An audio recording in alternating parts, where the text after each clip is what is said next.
everybody. It is Tuesday. It is October the 14th, and we are coming at you. That's right, coming at you live. Not a good day. It's all good. No, your headphones broke immediately. Oh, no, it's okay. Bad omen for a radio disc jockey. And these all sound different. No, it's like a broken bat. It's like a broken bat. What are you talking about? No, it's good luck. It's like a bird crapping on your shoulder. Listen, I don't cuss on this show because of my Audio Technicas have a certain sort of absorption to my brain. These that I have on now, I'm probably going to say the F word today on the show because I'm not... My headphones aren't good enough for you? No, it's not that they're not good enough. They're just not...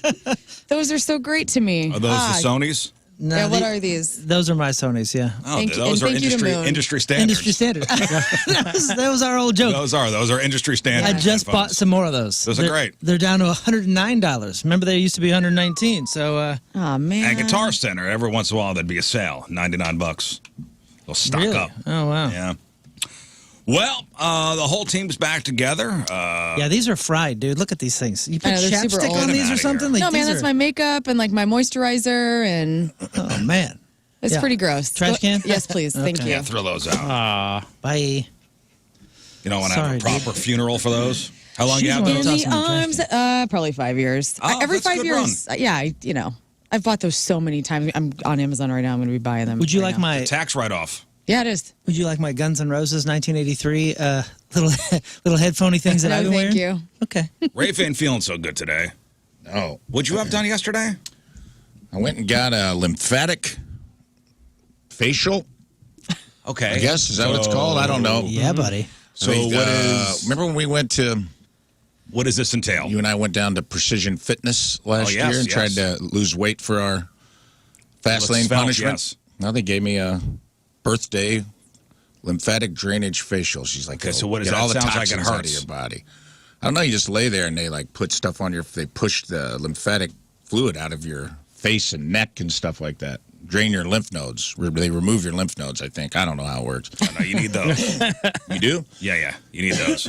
They took mine like wisdom teeth. Is that bad? You're fine. Yeah, you need those. And she's like, you might feel... She's like, a lot of toxins are going to go in your bloodstream. You might feel a little... Toxic. Off today, or like your ears might feel stuffed up like you got a cold. And then I went home and felt like I was having withdrawals. I was like laying on the couch, wrapped up in a blanket, shaking like a burrito, and I go, wow, how many toxins did I have? Yeah, like, all of them. Yikes. How many pork steaks did you drain out of my face? Well, apparently, the lymphatic system is a crucial part of your immune system. I'm not. That just off the top of my head. Really? Oh, yeah, you're not reading Go at on. all. Really? Tell me more from your It's brain. a vast network of, again, this is all off the top of my head here. Yeah. It's a vast network of tissues and vessels and organs. Yes. What does it do? Just off the top of my head, main functions are waste removal. It acts as a filtration system, trapping and destroying waste products, toxins, and pathogens like bacteria and viruses. And also immune defense. Again, this is all off the top of my head, so I could be wrong. Yes, of course. You got drainage, pal. Well, she pushed viruses and toxins, and I don't even know, dude. Childhood trauma? That's all coursing through your body now. Yeah, dude, there was a repressed memory or two that got pushed out, I think. Oh, my. I was having dreams last night, and I was like, wait, did that happen? Daddy? Dad's home? Yeah, man, I felt like I couldn't tell what was going on. I just, like, had the chills and the shakes. And oh, this sounds like something I want to get done. here's the thing. It felt great in the moment, and it probably is good. Like, I'm sure once I shake whatever this is. Yeah, it's like a massage. Like, I'm so tense that when I get a massage, You're sore? it doesn't, you didn't do a very good job if it doesn't feel like a truck sat on me. That's my body hurts like I worked out too hard. Like, I feel like I have muscle. That's awesome.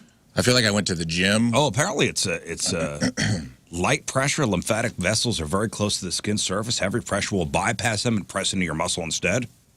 The touch should be feather light, just enough to gently stretch the skin. That actually sounds very pleasing. I fell asleep, dude.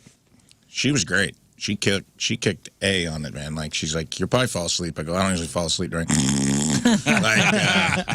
She was it's like a hot spoon is what it feels like. And she was like pushing right here under my eyes and like massaging my face. And I was like. That's your band name, dude. Hot Spoon. This feels Hot good. Spoon. Well, Hot Spoon, summer in the city. hopefully, everything just gets filtered out, and you'll be feeling like new by 10 o'clock. I had an emergency. I went to Deerberg's after because it was by the Deerberg's down the street to grab a couple things for the house, and like immediately had to poop. Emergency poop. Never good. You never want to do that. And I was like, whoa. She's unlocked something. Like I just had to I had to shut everything down and go home. I was like, I gotta go home. I just left my cart. Everybody's getting sick right now, though. I had a cart with like 3 items in it, and I go, I'm out of here. Well, let's just say it's the lymphatic thing he did. Yep. Well, explain my house then, because I've been feeling like crap since Sunday. Maybe that's illness. And my husband has been vomiting since last night. Maybe that's just illness. So I think every year this show, we all kind of go down like dominoes where we're all on Dayquil. Well, It may be this week. Oh, no. Nope. I am stocking up on my vitamin D. Oh, really? Oh, yeah. You have some things going on, it seems like. Oh, dang. Oh, but that's not Calling you out. illness. Oh. It's dopiness. Oh. What about? Yeah. Well, that's what I mean. Dope penis. Well, listen, I was off yesterday. My wife and son were in. Did you say dope penis? Dope. Yes, he did. Which is man. great. What do you mean? Come on, it's pretty good. It came out of nowhere. To tell Penis a before story and 7 it a.m. derails the entire. All right. Derails. He said it 4 minutes ago. I know. I get into a flow. I love you, Scott. So my wife and son were in Nashville over the weekend for some hockey thing, and it was me and the girl. And listen, my daughter never asks for concert tickets ever. Like never. She's never done it, and except for this one time, she wanted to go see this guy Alex Warren, who was playing the Shavitz Arena. Greg Warren's brother. Not related. Oh. Looked into it. And I'm like, what? You don't like all the times I take you to go see Papa Roach? That's weird. She's like, can we just go to one concert where there's no tattooed guy with spiky hair? Just one. You don't appreciate the times I've seen you to take Shine down. Seen Shine down? No. Okay, well, this is the one show she wants to go. Dad's going to get you tickets. You know what? It's going to be a daddy and daughter date. Love this. Yeah. So get tickets for the show. Listen, they took care of us at the Shavitz Arena. Thank you. Very nice. Thank you very much to Sam and everybody over at Shavitz. Really hooked it up. So she's been looking forward to this concert for months since it was announced. By the way, it was a sold-out show. It was frigging packed. Packed. Stage in the center, stage at the end. Stage at the end. I mean, it was not a seat. Every seat that was there that was available for sale was sold. Cool. Wow. What does this guy do? Like he's singer-songwriter? Yeah, you know what? And he's had a number one song for weeks. This was his closer. It's a song called Ordinary. Like it's nice. And the guy put on a good show. He had to stop because somebody collapsed. They say the holy water's watered down, and this town's lost its faith. Oh, it's a Sleep Token acoustic? Eventually, so It's our fine. time is running out. Day after day, we'll make them mundane. No, it never really gets to the. It's sleepy music. That's Sleep Token, dude. And it's a singer-songwriter, kind of thing. And there were so many teenage girls there. And all these girls knew every word. And you could hear, that arena is very echoey. Mm-hmm. So you could hear almost the crowd singing more than that dude. And watching my daughter, she knew every word, and she was so happy. That's so cute. And it was at the same time as the Chiefs game. So I was looking around and watching the dads who had brought their daughters with their phones watching the Chiefs game. Nice. Double duty, right on. That's funny. But not this guy. Oh. No, full attention. Full attention to the show. What are you doing? You sitting? You standing? You're kind of humming? No, we're sitting. Okay. We were sitting. I wanted to be fully engaged in this whole show. Her world. Yeah. Yeah. Heck yeah. And she was very happy, and I'm glad I got to do that. I think that was her first real concert that she wanted to go to and was into and knew all the words, and like I was when I was a kid. Studied the record. This guy's got one record out and knew every song. That's so and cool. she's like, at the end, he played for an hour and 20 minutes. Yeah. Nice. And she's like, I wish he would have played this song and whatever. It was good. She had a It's good like time. when you went to Spice Girls when you were a Yes, kid. when I was her age. Yeah. When I went to go see the Spice Girls. Your dad took you? No, we got early merch too. We got to go in. Wow. Oh, you Early got set merch. up. What do you mean? You guys go back VIP. out to your car? Yeah, no, you get to go in before the crowd goes in. Oh. You really And- did get hooked up. Yeah. So I go, all right, hey, whatever you want. Whatever you want. She goes, Dad, I want that sweatshirt. And how much did that sweatshirt cost? $90. $85. Wow. Hey, Oh, yeah. better than I thought. $85. Dude, remember we got a couple shirts at Jonas Brothers? It was $300. Yeah. $85. That's why you'll see me wearing that hoodie a lot. I'm trying to get all the miles I can out of it. So get the sweatshirt, the woman takes it, here you go. Size small. Give my credit card over, $85, and then she turns the thing around. She goes, there'll be a question for you. I'll go, oh, Yeah. you got to be kidding me. Mm-hmm. Really? Turn that back around. Really? Come on, man. What'd you do? What do you think that they're? 10, 20, 25% hot tip? I mean, what do you think that they're? You got to tip the merch folks. Even 10% is like, it's $8, right? So Well, I wouldn't. Never mind the percentage. You put a 5 in the bucket. Do you? Yeah, you do. do merch people get paid other than tips? Yeah, but not very much. They're I would say, depending on the tour, depending on I'm the size just being of the band. fleeced on the fleece. I'm Depend- being fleeced on the fleece. depending on the size of the band, they're not paid. They're probably the least paid as far as the hourly or the weekly goes because It's not a they very- do well because they do rely on tips, but they work typically harder than the majority of the crew because they're out there. Oh, front just as lines, early as baby. the crowd is doing inventory and all that kind of stuff. They Front gotta- lines. they I gotta- will say this, though. The big national acts that are playing arenas and all that, those guys usually they work out deals with merch companies, so they might get a % of each night. So they and make crazy good money. Well, the woman turned around the little thing, and she goes, "There'll be a question," and then stared at me. Or they're locals. Remember, I did merch a couple of years ago Yeah. for Nicki Minaj. yeah, I mean, if it's an arena like that, it'll be locals hired. Yeah, sometimes it's and parents like getting money for their cheer groups. You know what I mean? I Their tipped. second jobs. I did 10%. Oh, nice. That's nice. That's very nice. $8. It's good. That's really nice. That's great. Begrudgingly, Oh, you did great. $10 or whatever, 10%. And your place awaits you in heaven, sir. Yeah, I know. Not all heroes Wow. wear capes, guys. Thank you. They're erecting a statue outside of Shades. Yeah, They're right by Brett Hall. One guy. Yeah, they're putting my statue next to the Billiken outside, that weird looking creature. One man tipped. But it was teen night at the Chaffetz on Sunday night. Yeah. And a lot of screaming. Lot of high pitched screaming. A sold out show means a lot of parking. Ooh, That's yeah. a lot of cars, man. I'd just Ubered from Chesterfield if I was You know me, I like to look for the worst in things. Yeah, that's what St. Louis likes about you. And I'm telling you, I could not find one bad thing about my concert experience. Wow. Until. I was honestly, I was okay. driving down. I was going to go park in that giant lot, and then wait 2 hours to get out. Yes. But I drove by down Compton. I got off 40, made the left onto Compton, and there's a VIP lot. When did that start happening? I have no idea. Have you ever seen that before? I've never Maybe seen I that wasn't before. paying attention, but it was like $40. I go, yep, $40. I got free tickets to the show. I'll throw $40 down to not wait in the giant lot 2 hours. Yeah. Getting out. $40. Parked next to the arena. Positioned my car where I was the first car to be able to get out. Yeah, you're pointing at the highway. Stayed to the end of the show. Through the encore. Through the encore. Walked down. First, got in the car. My car was pointed towards the exit.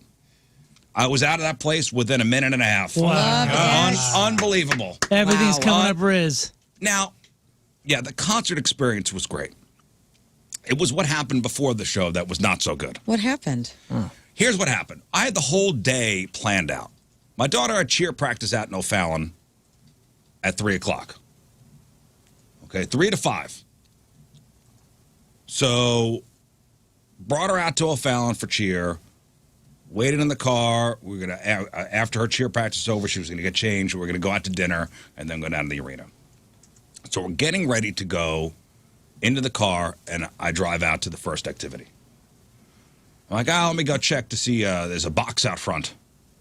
Amazon has come. So I take the box inside. Oh, it's got my name on it. I'm like, did I order something? What is this? So I took a scissor to open up the box, and I sliced my finger. Oh, nice. I sliced the tip of my index finger down so far. You ever cut your finger so deep where it doesn't bleed immediately? Where it's like... Even the finger's like, did you just do this? It may take 30 to 40 seconds before your finger goes, what just happened? Right. Yeah. Why'd you do that, Ron? Yeah. That's where you quickly get the glue and you glue it back in. And if I were to tell you there was blood everywhere once it started going, this was for sure you need to go to urgent care and get a stitch situation. You did? No. I didn't. What'd you do? Find some twine? Just roll your finger in it? I go, well, now I'm holding my finger above my head. Like your mom taught you. Get the blood above your head.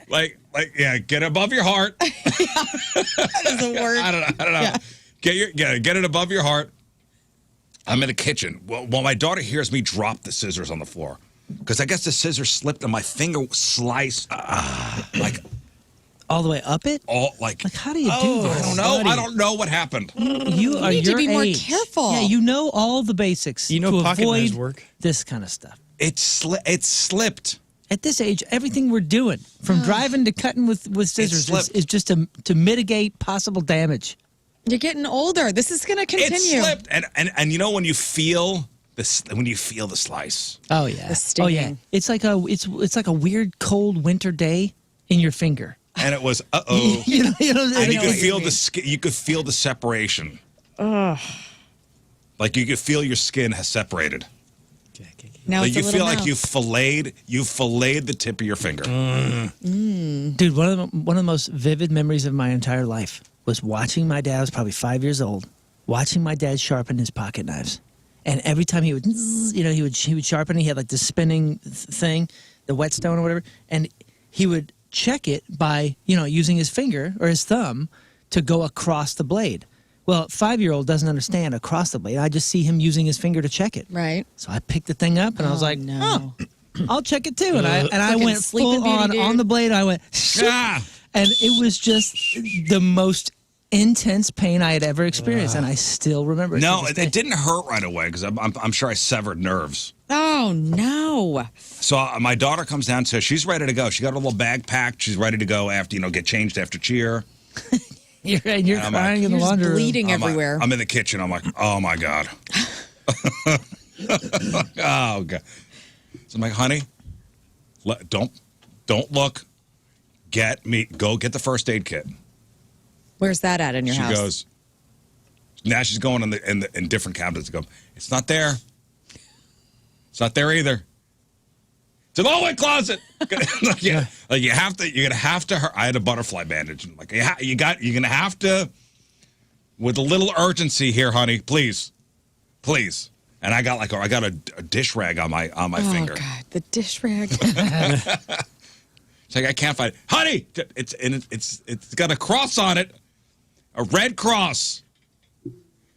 She got to wrap my finger up, and it was throbbing the entire time. This was definitely I hate that. need to go to urgent care, get a stitch or two. No Never time. No time. People are embarrassed.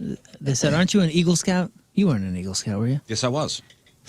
Okay, so I'm not sure you'd be telling people that now. Cut away from the body, you chefs fool. every day cut their fingers. It happens. Accidents happen. Yeah, but Let's not compare it to chefs, okay? I'm a chef of cutting boxes. you said you're using scissors, correct? I was using scissors. Yeah, why aren't you using a knife? Yeah, where's your knife? Where's bro? your pocket knife? You know what? I didn't have the knife because I was about to go to an arena where they have metal detectors. Good call. Good call. Yeah. All right, well, your brain was working at that. Yeah, it was. Cost you. Yeah, this is a dad crime, is all this Yeah. is. That would have been Really an easy cost- fix. And I'm going to tell you, there was blood everywhere. And the look on my face, like, oh, no. Like, I don't want to ruin this. And it's like your finger, so you got to deal with this every day now until it heals. You know what I mean? This is your pointer finger. Yeah, well, I took the I bandaged it up, that night. I want to see it. Yeah, that's your blame finger, dude. What are you going to do without it? Are you right-handed? It loses this little bit of its credibility when Yeah. pointing a little bandage. Yeah. You're pointing a Q-tip at me. Ah! Can I see it before the end of the show? I honestly don't want to take this off. Do you have one of those finger condom things that you put on, like so when you're like washing dishes or whatever? No. I found some of those in my grandma's house one time, and I was really confused because they look like condoms, but they're little finger condoms. I was like, sewing? who's using Oh, these? no, Some Grandpa. If you could find me miniature another Band-Aid. person? Is that for I'll sewing? show you because I don't want to take it off. There'll be a Band-Aid. I'm sure she's got a Band-Aid. They're You like, have Band-Aids probably on in you? her of course I back have pocket. Band-Aids on. No, we'll do it after. But it's like the skin, like you could see this, like the flap. yeah. Neat. Yeah. Yeah. Hey, what do you mean like little finger condoms? Look up little finger condoms. Yeah, they they look like have- condoms, yeah. only they For look what? like for like a Ken doll. It's weird. Yeah, honestly, Finger if a chef condoms cuts his for- finger, Yeah. It says finger condoms for cut. Oh, those Look at those things. little things. Look at those What little the things yeah, like indeed. if a chef cuts his finger, And you know what people are using them for? What? So Pretty big for a disposable Ken doll. latex It's a Magnum Ken doll. finger condoms. And it's for people that are like handling these little microchips and different things that they can't touch. yeah. They Yeah, don't- they don't look wanna like put a little whole glove- knee-highs for your hands. They don't want to put a whole glove on, so they spend the time putting 5 miniature gloves Yeah, on. why not? Oh, yeah. You need a couple of Band-Aids or what? You want to have You got two? tiny like finger band-aid. Would you Yeah. look at that? They make finger bandages, like a full-on, what do you call those things? Like a wrap? But it's them Just gauze. here. Oh, wow. Little knee-high socks for Well, your there- yeah, guys. you need those. We're there. Well, listen, Well, I'm really sorry about that. that's that fine. sucks. But And you know what? Wow, Aside from the cutting my finger open, bandage. it was an A+. It was an A+ experience. That's and great. I'm glad my daughter got to go to the show she wanted to go to and really enjoyed herself, and it was nice to experience that. she'll remember that forever. She will. She, I don't know if it was Meals or somebody posted a picture of you guys, like a selfie, and it was very cute. And I love that you took her. That's really neat. Well, imprinted memory. People on the Schreier text line asking, well, what was in the box? Mini tacos. Mini tacos. Yeah. Like holders? Many, M-A-N-Y. Mini. Mini M-I-N-I. tacos and a nacho bar. Like a, what do you mean? Like you're going to make tacos? Oh, at the box at the Chaffetz. Oh, no. What? The box Oh, that you no, open no. and cut Oh, the yourself. box that I opened. Yes. Oh, What do you mean box of the Chaffetz? Mini tacos. I was in They a- hooked him up I with mini they hooked me up tacos. at the Chaffetz. I'm so confused. What was in the box that you Oh, cut the yourself? Amazon box. Lemonade. Like powder? Like the powder? No, it was with bottles. I thought you were going Oh. to say the little electrocution thing No, we're going to all do to Oh each no. other. Oh, I have that. I brought that. Oh, great. You did? What a lucky day. Wonderful. You going to put your dead finger in there? Your bloody finger? No, it's hey, you hold a handle. Oh, We'll that do was that tomorrow. sucks. No. We'll do it tomorrow. I don't want to do that. It gets you good, by the way. I know. I don't Yeah, wanna do that one seems worse than the finger one. Did your children do it? Me and my girl did it. Okay. She could handle it? No. Okay. We got Halloween coming up, our little party coming up on the 25th down at Ballpark Village. Everybody settled in on a costume yet? Nope. Nope. No. I keep throwing ideas at my husband, and he keeps saying no. So Yeah, my wife keeps throwing ideas at me, and I'm the one that keeps shooting them down. why don't you and Tim just dress up as something then? Dumb and Dumber, and just show up. I mean, do I Niels want and I can do Do I something. want to do like a couple's costume? I don't know. I don't know. I'm like almost to the point of that. Like I'm almost like, Tim, do you want to go? Like, do you just want to stay home? He doesn't really love Halloween anyway. And the ideas that I had, he's like, I just don't. And I'm like, man, I could wild out in 2 seconds. Do you have any idea? Yeah, I got some things in my basement that I can dig back up and repurpose that nobody's ever seen me in. Rafe, are you even going? Because I know you have a gig. I have a wedding. You have a wedding. I have a wedding. My friend Eric is getting married. He is getting married in town, so I might swing by after. I don't know if I'll dress up. It depends on what time I get out of there. You could be guy who just went to wedding. Guy who just went to wedding. Yeah, that's a pretty good. Yeah, it's Boone, good. are you locked in? No, man. You're not locked in, No, I got Scott? Are you nothing. locked in? Not yet. I mean, I have all my 90s stuff for, I saw it cool. for the band. I shared it on my stories, but somebody was smoking in like they were the Bandit and Snowman, and he was like dressed as Burt Reynolds, but they had a car door with their arm hanging out of it, with like a Trans Am car door. And then the dude playing Snowman had like a semi, like the 70s semi with the pinstripes down the side, and a little dog, because he had a dog in the movie, like the dog was hanging out the window, and they were going up an escalator behind each other, and I was like, That's a pretty rad costume. Something like that. I don't want anything so It's complicated. not that hard. It's not complicated, though. That's what I'm saying. Like, I was like, oh, that's a really smart costume because you could put the door down at any point. Yeah. And it's a pretty low commitment costume. You're not uncomfortable in it. It's not like when you wore the bunny suit. The bunny You suit. wanted to die all night. Yeah, the bunny suit was too hot. Yeah, in order to urinate, I had to take the whole thing off.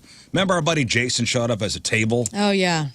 Yeah, because he was like a fortune teller. Yeah. Here's the crystal ball. Which is a great idea, but in that crowd, now you're a table. I know, all these people getting real smart about it. It's Now like, you're a table. Well, he's got like, remember, he was like the genie, like Yeah, with his yeah. head Yeah, he sticking looked to the middle, which is a great looking costume, but he had to walk through it. There's a gazillion people there. It's a tall table. so what? It's a big place. Some of the winners, though, were very complicated. I couldn't imagine the trash lady from Labyrinth or whatever. Yeah, I'm not going for the $10,000 prize, Rafe. That's what I'm saying. Like, there's no reason to do that to yourself. Really? Some of the Unless people you're that are trying gonna go all out to try to win, the prize because there's a big Right. there's For sure. Was it top 3? Yeah. Top 3 cash prizes. I just want, and I think this is what Tim wants. He just doesn't want people to have to come up and be like, "Oh, what are you?" Like he wants it to be more understandable than just because one of the costumes that I suggested was "Eternal Sunshine of a Spotless Mind," where we're Clementine and Joel. And Clementine is pretty. She's got like crazy hair, and it would be fine. But Joel is this just sad guy. Nobody would know. I know, and that's what he said. And I was like, "Ah, my dreams are shattered." No, that's a very. Because I was going to dye But my is that hair bad blue. to do?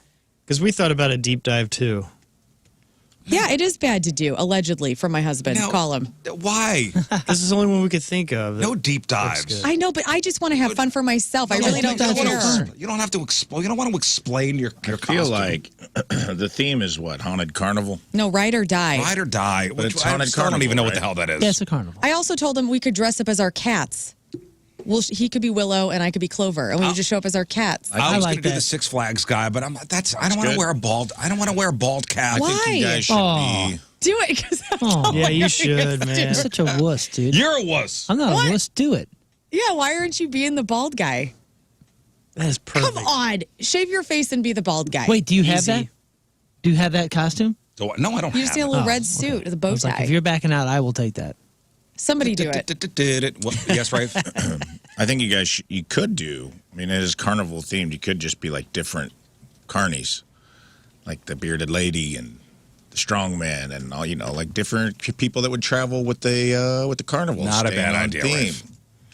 One, you could be the greatest showman. You could put the old Hugh Jackman top hat, the ringleader, and someone could slap a beard on. Big Terry over here, and you guys could do something like that. Well, there is one man who's having a problem, and he took to Reddit to ask the internet's advice. Okay. Now, not specifically our party, but so this story's making the rounds. So this comes down to a Halloween costume, specifically a 2-person horse costume. Oh, somebody's the ass, that. somebody's the head. No. Oh. Well, so here you go. So this 28-year-old guy went online to ask for a reality check. His girlfriend wants to do a couple's costume with her male coworker for the office Halloween party. Uh-huh. And he's not okay with it. But here's the backstory. So the boyfriend started his post by saying he's madly in love with his girlfriend and sees a future with her. And the problem is a specific coworker of hers, who he calls Spencer. And according to the post, Spencer is a super social single. He got a bad vibe from Spencer right away. Feels like he's always flirty with his girlfriend. Now, despite his discomfort, his girlfriend and Spencer became closer as the longer she worked at this place. And this is where it gets messy. The girlfriend starts hanging out with Spencer and his friends, but began hiding it from the boyfriend. And he wrote, it got to the point where she stopped telling me that she was hanging out with him, saying that she's doing something else with her friends, and I would find out through my friends spotting her at bars and clubs or through social media. Big red flag. It's over. When he confronted her about the sneaking around, she would dismiss his feelings and call him insecure. Oh, And the trust completely broke down. It's over. And it got so bad that they actually broke up for a while. Now, eventually, she came back full of apologies. She admitted she was wrong for lying and explained she did it because she knew he'd get upset and didn't want to start a fight. She promised to respect his boundaries. And please give me another chance. He was still in love, so he agreed. And for months, things have been great. And that brings up the current situation. His girlfriend's office is having a costume party, and she announced her plans. She and Spencer are going to go be the two-person horse. nah, it's over. It was over before. The boyfriend was floored. He wrote they would be connected all day and at the party afterwards. And I think this is wildly inappropriate, given everything that's happened between us and this coworker.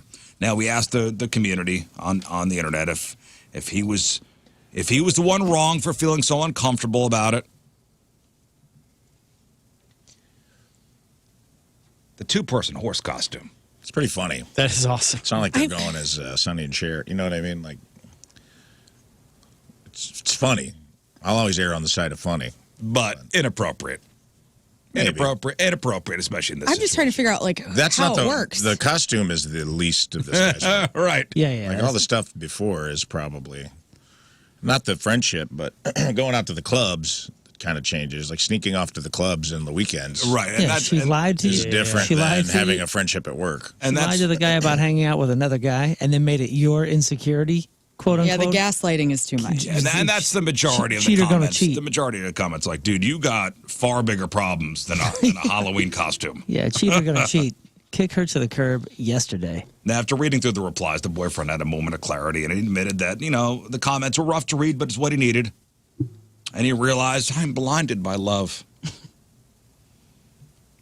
And he acknowledged that the real issue is not the costume, but in fact, the trust was already broken from her past behavior. And the chutzpah on this chick to even suggest. Does it matter what part of the horse she was? Sort of, Yeah, yes. who's sniffing whose butt? You know what I'm saying? That's a wildly uncomfortable costume to go to Yeah. a party. And no one knows who you are. Like, if you're the ass of it. Right. Yeah. I'm trying to figure out like how does that even work? This horse is rocking. Don't come a knocking. There's one person who's the head, Right. and then the other ass, the ass part of the horse. Like you can see if you're a camel, then your head could come out of like the little hump. But this is a horse. It also just seems uncomfortable and really not practical. Also, yeah, so dumb. And then like let's say one of you has to use the facilities. Now you have two legs as a horse, or you're just an ass walking around. Stupid. I don't know. I've been loving the videos making the rounds of somebody in those inflatable, somebody in one of those inflatable costumes that have a little fan Yeah. that keeps it inflated, and somebody putting like catfish bait up to Oh yeah. up to where the Barf. fan inflates the thing. Have you ever Right. seen those? No, And the that's- person goes nuts inside the inflatable. Well, that's what's happened with ICE. ICE have been like all these different protests in Portland. Like people are dressing up in those inflatable costumes to You want to show get how you fun want, it is. And a nice person like maced the back vent of like an alligator guy, man. which was terrible. And, It was a and frog. honestly, it almost killed the person. Like authorities were like, let's not be macing people man. like that. Yeah, it was a frog. They're making shirts of Rage Against the Machine, and it's a frog standing up against ice. Well, you ever got to seen see that? you got to see somebody go nuts when they get the catfish bait inside the Yeah. costume. It stinks, man. We Very used to put funny. that in each other's cars. As a Very prank at funny. School in high school. Very Man, funny. when you can't find it, Yeah.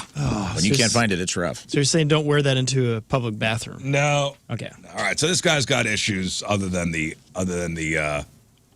Also, real quick on the horse, it says the person in the back, they often have to bend over or crouch the whole yeah time. the whole time. It sucks. That's terrible. Sucks.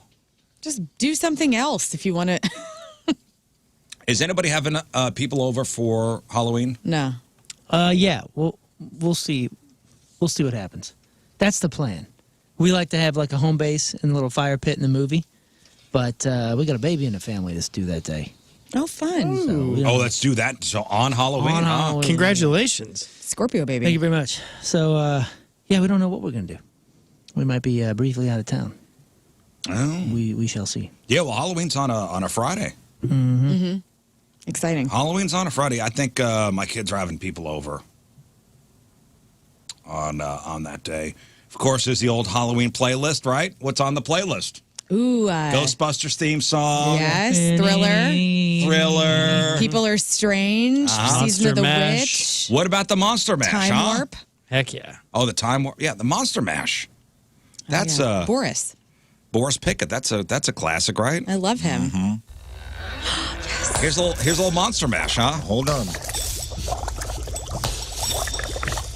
Are they getting high? Yeah, that's a Gravity Bomb.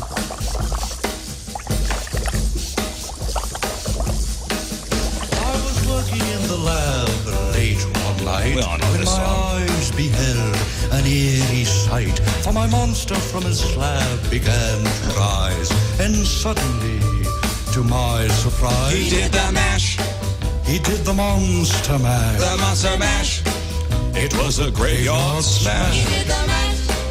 It caught on in a flash. He did the Monster Mash. Okay, so we all know that song. My Yes, band of plays course. that song. Oh, yeah? Yeah, for our Halloween set. What's it about?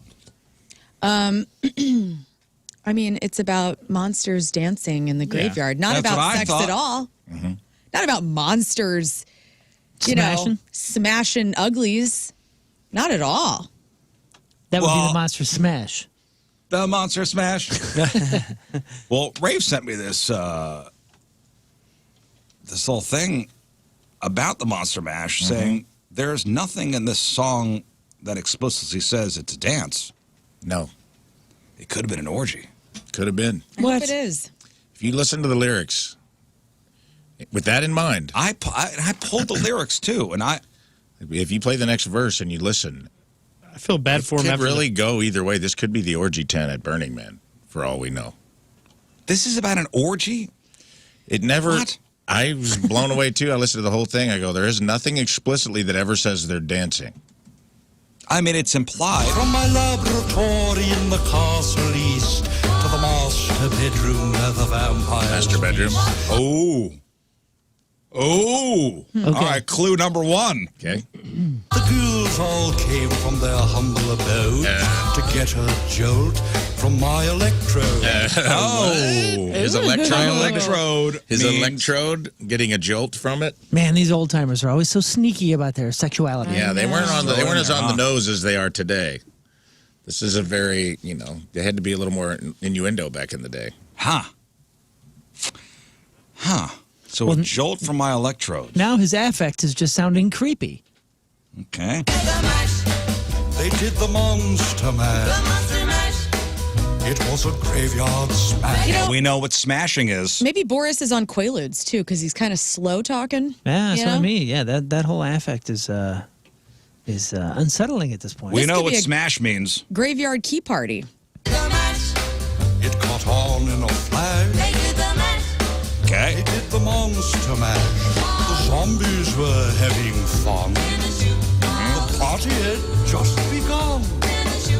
The guests included Wolfman, Dracula, and his son.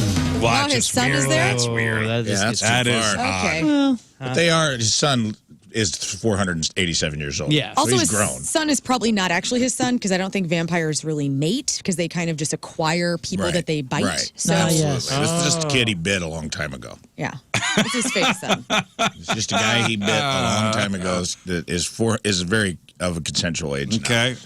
The scene was rocking, all were digging the sounds. Igor on chains, backed by his baying hounds. The coffin bangers. Coffin Coffin Bangers. bangers. It's a Whoa. good band name too. The Coffin Bangers. Coffin bangers. Oh, Those that are could the be our people that are horror banging. punk band, Scott. Those are just people banging on. The longer on you coffins listen, to wake you up. the more you start to come around. Digging the sounds. Igor on chains, backed by his baying hounds. The coffin bangers were about to arrive with their vocal group, the Crypt Kicker Five. They played the monster mash. It was a graveyard smash. It I'm coming around here. Confirmation bias. You're listening played the for it. monster mash. That's true. Out from Here- his coffin. here comes true. Return. When you preface somebody for something, they hear what you want them to hear, or see what you want them to see. I'll agree with that. But The evidence was is a pretty confirmation compelling. bias the other way when we were thinking it was a dance. We were presented it that way to us as children's. Half a listen, and you got a monster orgy here, and you won't listen to the Jar Jar Binks Sith Overlord? Well, that's silly. That's the most compelling thing I've heard in decades. But listen to this lyric here. Seemed he was troubled by just one thing. Opened the lid and shook his fist and said, "Whatever happened to my Transylvania twist?" Dracula couldn't get it up. He just said the twist, the Transylvania twist. Yeah, but that's what he calls Is that a it. sex move? I don't think, I mean, I guess. Is that a sex move? Yeah, that's a move he It puts is on. if you That's his want it to finishing be. move. Okay. That's Dracula's pile driver. I'm totally fine if this song is about a monster orgy. It still is one of the best Halloween songs of all time. I'd say, and I'm not just besmirching the song. And honestly, like, monsters deserve love too. And if they want to have their little monster orgies Yeah, in yeah. graveyards on Halloween, then That's fine. Godspeed. I just hope okay? they use protection. Yeah, well, or whatever, And when you listen with that in mind, the clues are there. I'm just saying. Let's just finish it out. Now the Monster Mash. And it's a graveyard smash. What? It's caught on in a flash. It's now the Monster Mash. Now everything's cool. Drax a part of the band. And my Monster Mash is the hit of the land. For you, the living, this mash was meant to. When you get to my door, tell them Boris sent me. Oh, that. It's a password. I'm here for the orgy. Here for the gangbang. Hi, Boris, Boris hi sent to me. Yeah. Boris sent me. I'm here for the gangbang. Old school. Yeah, I'm here for the orgy. Sometimes you fall in love. And Oh, guy boy. jumps out of your closet like a GD magic show. And I think what my friend here is trying to say is, Boris, love is blind. Then you can Monster Mash. And do my graveyard smash. You'll catch on in a flash. Then you can Monster Mash.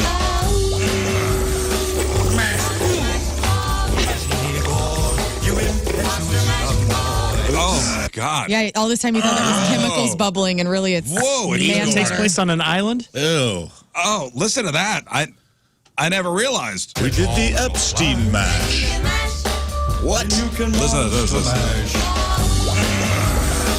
Mash. That is not any That's of us. upsetting.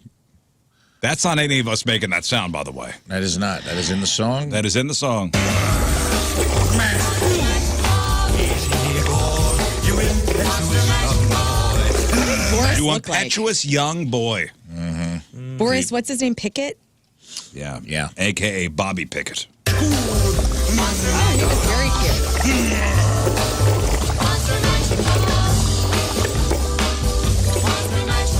His only song. Well, I'm convinced, especially after that ending. That ending didn't help my case. That song's interesting too, and I bring it up every year. But Boy. the royalties on it, just from it gets so much airplay in October that like he has an estranged like third generation granddaughter who gets like $1.7 million a year Good for in her. royalties. Oh, really? Just off the Monster Mash. She just like lives in Minnesota. I love that. Was never really part of his life, but he didn't have a lot of kids. He had like one kid, so it's like his estranged.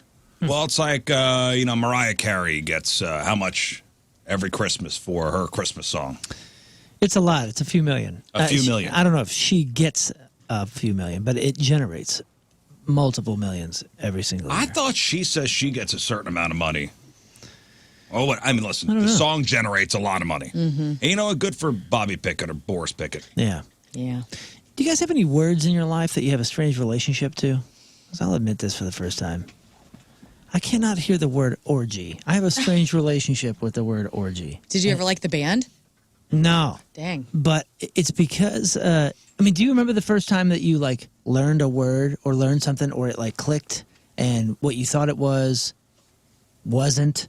Or it was just the realization that, oh, that's what that means. Oh my goodness. 9th grade English class. I'm in high school. I've already made it through the gauntlet of middle school, which was a nightmare. So now I'm just Right.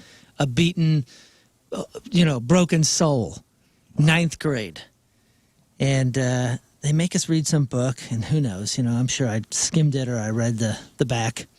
And you put a book report together. But on this one, they gave you like the questions. It gave you certain questions like, what did you think about this part? And what did you think about this? And I guess it said something about, what did you think of the orgy scene? This is 9th grade English class. What book was this? I don't know, man. But I put, what the heck is an orgy? Oh. Because I didn't know. I'd never heard that before. Why would a 9th grader know what that is? In 1994. Well, I also can't imagine your mother explaining what that is. And I'm sorry, this prude had not come across that word Well, how yet. did you learn what that was? Well, this is exactly how I learned what it was. This gal it lines up. I'm the one guy that puts, what the heck is an orgy on this thing, thinking, well, I'll miss that point. It's fine, whatever. And what do you know, dude? She calls on me to go in front of the class for the very first book report. And they get to that question. And they said, what did you think of the orgy scene? And I go, what the heck is an orgy? And the whole class laughs. Yeah. And then I have to endure the whole rest of the book That's report your going, strange why did they relationship just, with orgies? I go, why did they just all laugh at me? I don't get it. And then one of my friends tells me afterwards what it is. And I was like, what? Impossible. Why would they have that in an English class and make me want to talk about it? We have the orgy man himself in studio, Mr. yeah. Yes, Sweet. Mr. Orgy himself. With my headphones on. What wholesome goodness have I walked into today, Mr. gentlemen? Orgy himself Lady? from rocked.net, Luke Spencer joins us. What advertising campaign did we sign up for? I don't remember the tagline for that. No, listen, we said that the Monster Mash is really about an orgy instead of a dance. Oh. And we, played the whole thing, and I And think... now they're all Oh, you convinced. just caused so many like AI spawns to make content and videos out of that. What darkness have you just created? Yeah. It's going to be weird on TikTok now. Woof. Have you guys been watching the AI celebrity, like the dead celebrity videos? Yes. I keep getting like tagged in some that are. There's a lot of extremely pro wrestling inappropriate. ones now. There's a lot of Yeah. wrestling ones. There's a lot of Mr. Rogers ones. I got one where Mr. Rogers slapped the crap out of Stephen Hawking in a slap fight. And I saw one with, who was it? Which one of the serial killers? Mr. Rogers putting his finger in Yes, either Charles Manson. Charles Yes. Manson's mouth. Oh yeah, I saw that one last You're night. biting me, Charlie saw- bit me. Yeah, I saw Charles Manson on Shark Tank where he had a knife taped to a rock, and he's like, "It's called a rock knife." We'll hit you and stab you. Now I know the estates have come out and said, especially like Rob. It was last week. Like Robin Williams' daughter was like, "Please stop sending these and making these."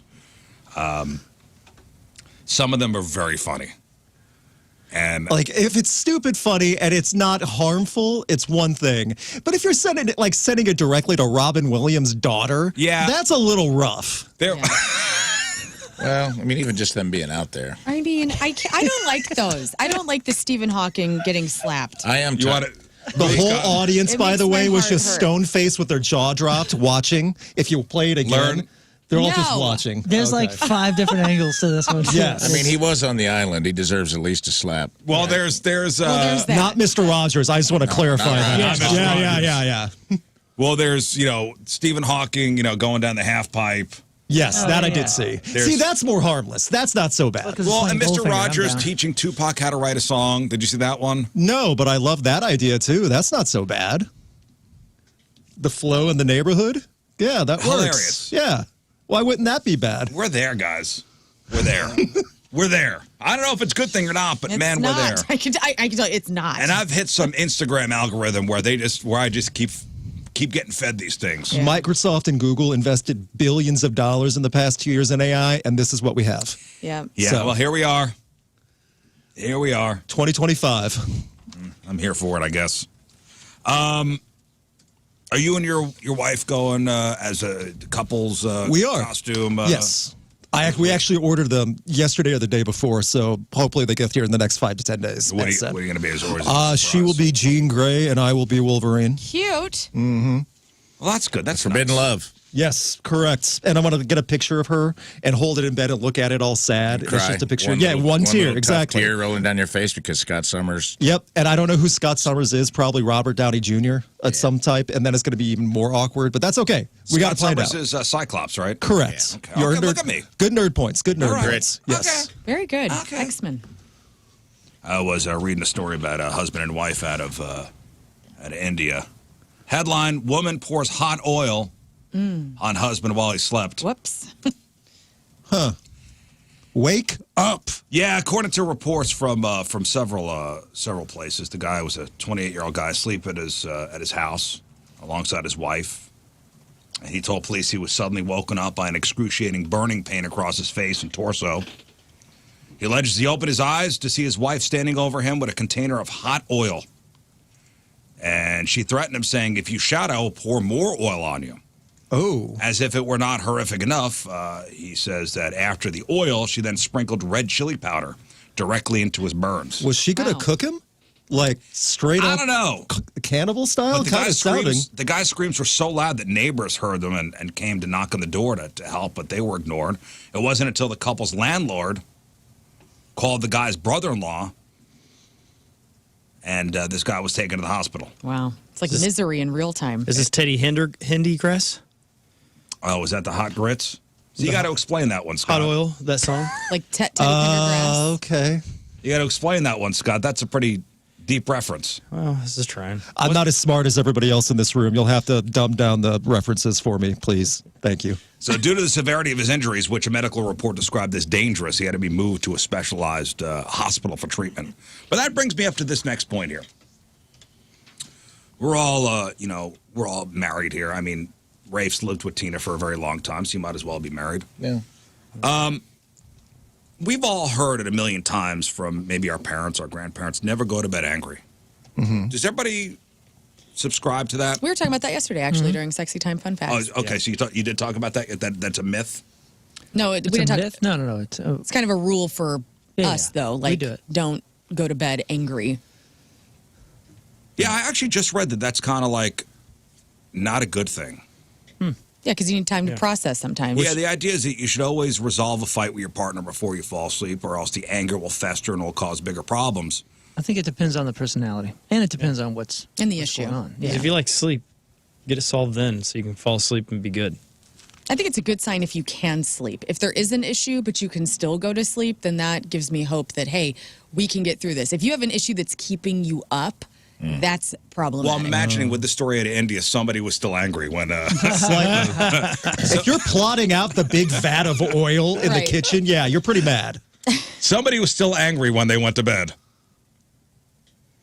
Gonna teach him. According to psychologists and certain relationship experts, forcing a resolution when you're both A, tired, and emotional can actually do more harm than good. I'm like, yeah, I kind of subscribe to that. Sometimes the healthiest thing you could do is just sleep on it. Why should you force a resolution when maybe that's not the right thing? Yeah, also, if it's late at night, it's like, no, honey, we need to stay up for an extra hour just to hash this out. I know you got stuff in the morning, but my feelings. Yeah, your So- brain is fried. When you're tired, you have less control over your emotions. Your filter is gone. You're way more likely to be impulsive and say something you don't mean. And then you'll regret that in the morning. Yeah. And then she'll dream about you doing something, and you're in trouble for that. Your problem solving and listening Yes. skills tank when you're exhausted. Instead of hearing your partner out, you're waiting for your turn to talk. Which is the wrong way Which to is go the about it. wrong way to go about it. And trying to force a solution when you're both worked up can escalate the fight, Yeah. leading to a situation where where you're even more anxious and you're even more upset. There's logic to it. I think there's solid logic to it as well. I don't think this was backed by just one guy trying to sell his self-help books in the back of his car, Yeah. Sleep resets your brain. It helps you process emotions and reduces your brain's reactivity to things like, I don't know, or things that you might perceive as negative, where maybe that's not the case at all. I can't think of the last time that I've had to do that, though. Like where a fight has gone multiple days or, normally it's... and you poured hot oil on him. And then I poured hot oil Or you on thought him. of. You thought of. You at least thought for a second. Isn't it crazy that that's how nuts people have got? Like the worst thought I've had is maybe I'll just go stay at my mom's house. You know what I mean? Like I've never been like, you know what? I'm going to get the oil out. I'm gonna get the oil out. Yeah. And you have to do it quietly so you don't wake them before. So you have to be Exactly. quiet in the kitchen. Yeah. And also oil is expensive. That's what I was thinking. Well, it depends on what kind of oil we're talking about. We're talking olive oil. Oh, okay? olive oil, yeah. Cold Extra pressed. virgin. You got to get the Whole Food stuff too. You got to get the higher class stuff. Yeah. By the way, if you do want a good cheap oil, Yes. World Market has really Yeah. big ass olive oils, and they're like $8, and they're amazing. Back You to you. can kill your husband on Yeah. the cheap. Oh yeah. With imported oils. And you can get some cheer wine while you're at it. Ooh, honey, To celebrate with cheer wine. we're That's getting nice. we're getting at the oils tonight, huh? Ooh. No, it's in your face. To your face. In your face. And then she put the chili powder on it. Yeah. No bueno. It did sound like a basting. Also, the hostage line of if you scream, I'll keep pouring it on there. That is intense. That is super villain level. Right. So what if you're too anxious or angry to sleep? And this is the struggle for a lot of people. You want to go to sleep, but your mind is racing. You're replaying the argument. You're worried the fight means your relationship's in trouble. Experts say this feeling often comes from something called attachment panic. It's a deep-seated evolutionary fear that the person you're closest to doesn't love you or isn't there for you anymore. When you feel this panic, your instinct is to fix things immediately to feel secure again. But since we know that that's a bad idea late at night, just table it. You're fine. Cooler heads usually will prevail in the morning. But if you're feeling the hot oil thing, maybe go sleep at your mother's house. Yeah. Maybe go get some professional help. You know? Yeah, maybe, yeah, right. Yeah. Yeah, if you see her come home from Whole Foods with a big bag of only oil, then you have to know something's up, right? You have to. Yeah. Well, French fries tonight? Nope. Nope. Oh, French no. No. fry What's you. that cauldron for?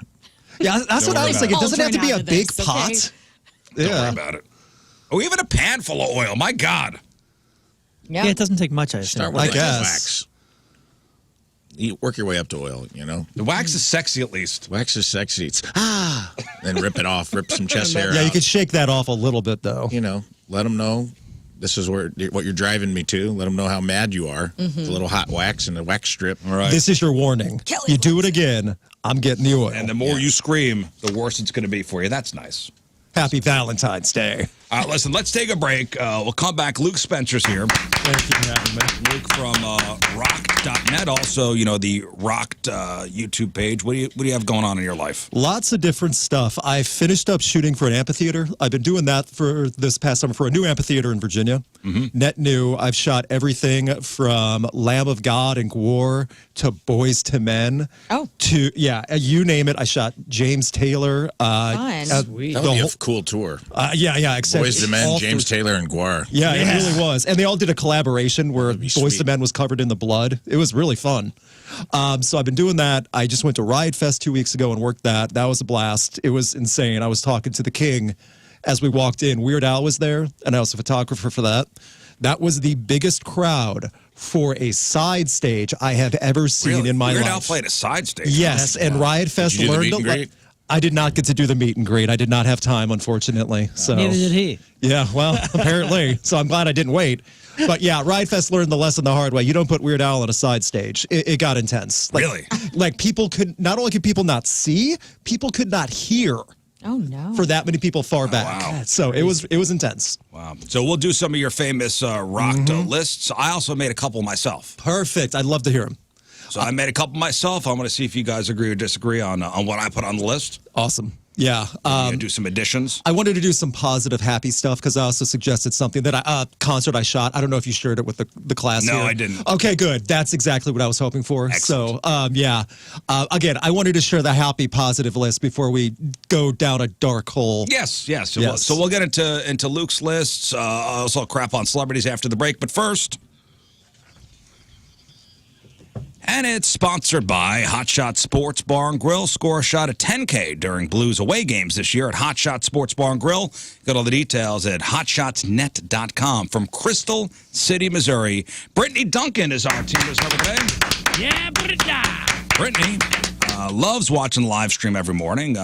She comes from a music-loving family, and they've created some of the best memories with her kids at Point concerts. Awesome. She loves my outlook on life. Wow. Moon's thinking outside the box and love for his family. Learns love of all things music. Aw. Rafe's comical impersonations. Oh, great. And, yep, King Scott sits in the other room. Wow, thank you.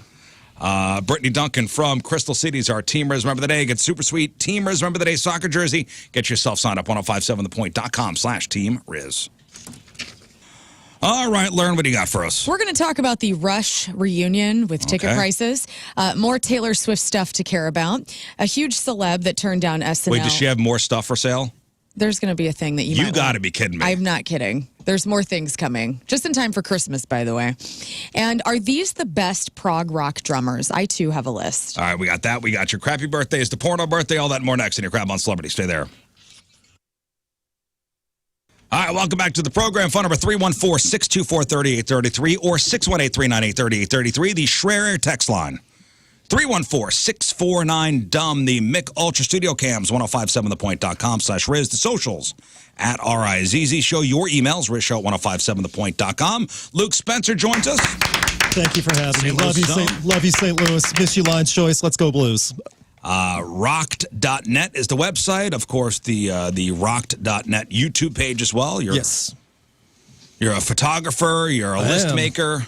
All around good guy. Thank you. So, I appreciate the last one especially. Luke is here this morning. Also got to shout out the hats of the week. Now, we got 2 hats this week to talk about. These businesses have made some very generous donations to Cardinal Glennon Children's Hospital. We'll start with Learn. Yeah, Your Golden- hat.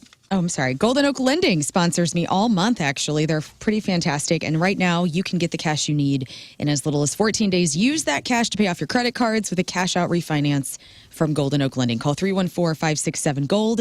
That's goldenoaklending.com. Rafe Williams, your head, sponsored by. Play hard with Victory Men's Health, empowering you to live optimized in memory and support of their friend and ours, Jeff Burton. Visit victorymenshealth.com. So we got a couple more weeks to go. If your company or brand wants to sponsor a Hat of the Week and have one of us wear your hat all week on the show, plug your business daily all week long, have it displayed on the studio cams. Find out how your company or brand can sponsor Hat of the Week at 1057thepoint.com. And we're doing it to support a great cause, Cardinal Glennon Children's Hospital. Now we're doing the phrase that pays. How'd it go yesterday, Moon? Really well. So the phrase that pays. So every hour from 9 a.m. to 5 p.m., Monday through Friday, we will drop a keyword, 9 code words total per day. And those 9 words will form one mystery phrase created by a member of the Riz Show. Now, the phrase that pays is like 2 cash giveaways in one. Now, catch just a couple of the code words during the day. You could enter each one on the Point mobile app or at 1057thepoint.com for your chance to win a $1,000 weekly grand prize. Each hour is a new chance to get entered to win up to 9 times per day. But if you play along all day and collect all 9 keywords, we'll be ready for the next morning when I give you the cue to call. The phrase that pays. The phrase that pays. More money. More money. Searching for the phrase that pays. It's time to tell us the Riz Show's phrase that pays. My God. That's all over the top. huh? Okay, Marty. I just walked into my neighbor's Halloween haunted house in the garage. Well, okay, so yesterday was Moon's Day for the phrase that pays. So the first person to give me the phrase, all 9 words, will get $250. And we'll give you a half-hearted round of applause. 314-624-3833 or 618-398-3833. Let's go to line 1. Dave. Hello, Dave.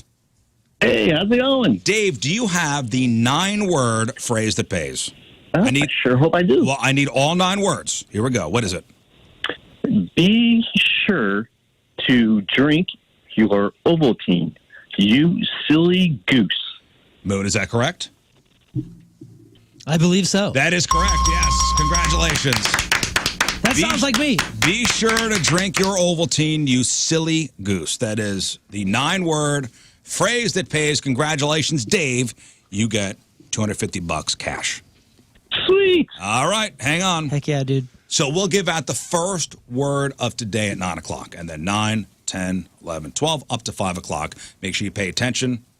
Get all 9 words. The next morning, we'll ask for you to give us the phrase that pays, and you have a chance to win $250. All right. Well done. Today is Rafe's Day, by the way.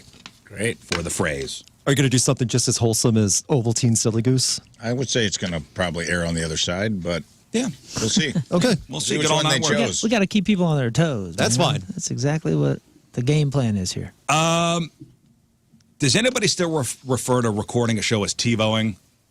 I say DVR, which is lame. Equally as lame. I say tape. You say tape? You want to tape? I'm going to tape the show. I just say record. I'm not Record. cool enough to do the lingo. I'm sorry. TiVo had it there for a little while. I know. Yes. TiVo had the brand in the vernacular. They did. They did.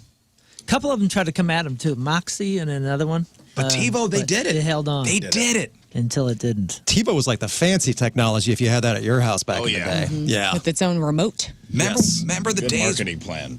Remember the days when TiVoing a show was the coolest thing you could do with your TV? Well, it looks like the era has officially ended. Oh, no. Yeah, that's it. And some pretty big news for anyone who grew up in the age of time-shifting television. TiVo has officially stopped selling its famous DVR boxes. That's it. I didn't know they were still around, honestly. Nor did I. Now you're going to tell me my Nokia brick doesn't work anymore. Doesn't work It anymore. doesn't work. What? Well, last week we lost AOL dial-up officially. What? What is going on? It's only 2025. AOL dial-up went away last week. Now TiVo is gone TiVo officially. They were the first algorithm, man. They started this chain reaction of echo chamber. There's an episode of King of Queens with Patton Oswalt where his TiVo thinks he's gay. And it keeps recording like the ice cream. That's man. right. That's Remember right. that? You could set your TiVo, because I had one. Yeah, it was like to an algorithm. record suggested Yep. Content. content. It was like the first thing that had that kind of algorithm of like, you didn't necessarily have to program it for everything you wanted. You could be like, find things like this. Since you watch this, I thought you'd like your TiVo would just kind of take over and record things for you. Yeah. Well, it's kind of wild to think back on how revolutionary TiVo was. So the first TiVo launched way back in 1999.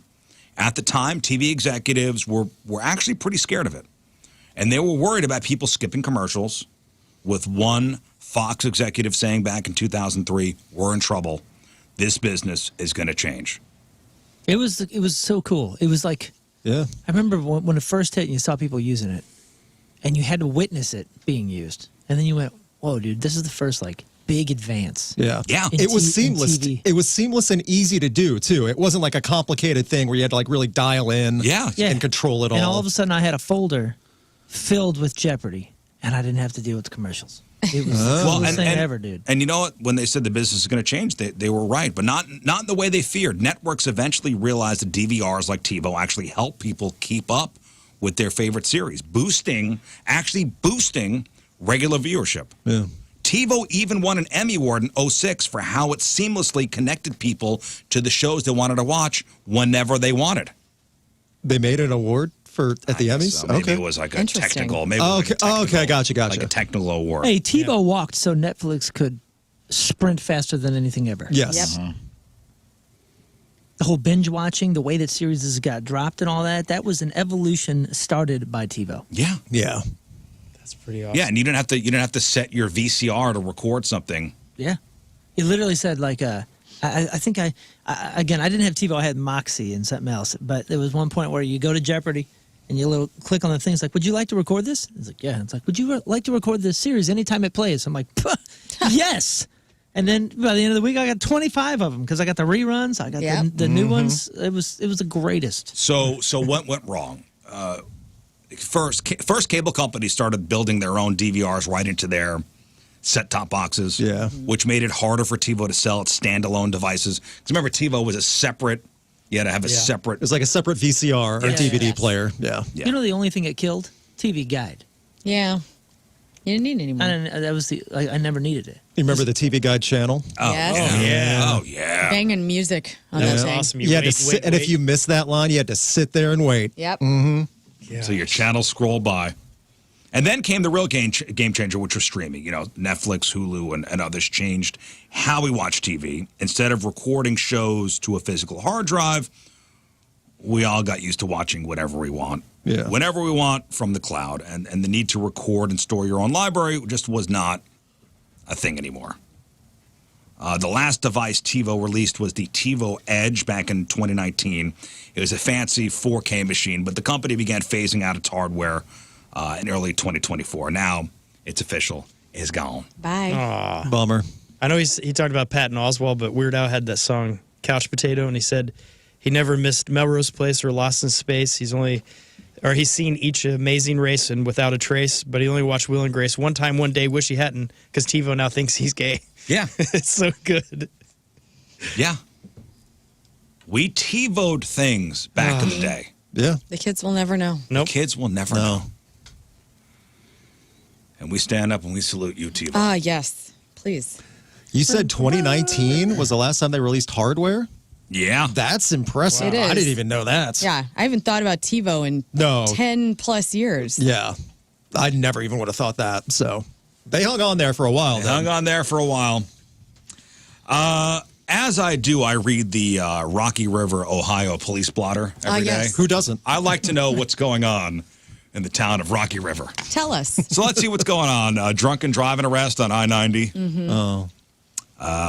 There was a hit-and-run investigation. Police are on the lookout for a driver of a Black Explorer, hit-and-run. A deer got tangled up in a fence. Oh, how about this one? Sweet Caroline scam costs a woman $300. Oh. Wait. So a local woman went to the police station in Rocky River, Ohio, to report that she had been scammed by somebody pretending to be the one and only Jewish Elvis, Neil Diamond. Ooh, that's crossing a line right there. I mean- in Ohio. Okay. It could have been him. No, the fake Neil convinced the woman to buy him $300 worth of Apple gift cards. He don't need your money. And the police did something about this? Well, it's in the police blotter. Oh, okay. Sadly, by the time she realized it was a scam and went to the police, fake Neil Diamond was gone. Why are In the old wind? people so gullible when famous rich people are asking them for money? Like, it's a very specific dumb, right? Like, Are you victim blaming? I am. I'm sorry, but if you think Nikki Sixx is hitting you up on Facebook and wants you to buy him a $200 watch, you're an idiot. Yeah. Not even telling him, hey, it's Nikki Sixx. Hey. I'm going to need, the real guy from Motley Crue. Wow. Hey, I do got me a your favor. number, by the way. Do me a favor. I'm waiting for a check to clear. I need $500 worth of Target gift cards. Right. Oh, well, let me help you out. But hey, you buy these from me, I'll give you $1,000. Yeah. That sounds very specific. Yeah. Oh, don't mail the cards. didn't Just happen read to the me. numbers on the back to me, by the way. I'm really in a rush. Yes. It's just so Scratch stupid. off the thing and just read me the numbers. Like Yes. critical thinking, like this is a rich person. Like I guess if it's a celebrity, like okay, like if you go into like you start dipping into like the Corey Feldmans of the world, where Leave him out of this. Corey Feldman, there's He a needs chance Target that gift he cards. would find a pretty person on Facebook and be like, "What's up, chick?" I don't think that he'd be asking for money though. But like Neil Diamond, I mean, he's got money. He's doing okay. What is Neil Diamond's net worth? I'm gonna go 60 million. $300 million. Okay, see What what do I'm I know saying? about I mean, look at Neil. his last name. Yeah. What do you Maybe know about spent too much- Neil? He's Yeah, not Neil Sarkonian. He's Neil Diamond. That's right. He's got the money. That was a terrible joke, but I'm proud of it anyway. Well, High five. that was Thank good. you. Thank he you. sold his catalog to A woman in Ohio. Sears. Well, yeah. Well, the check hasn't cleared Universal, yet.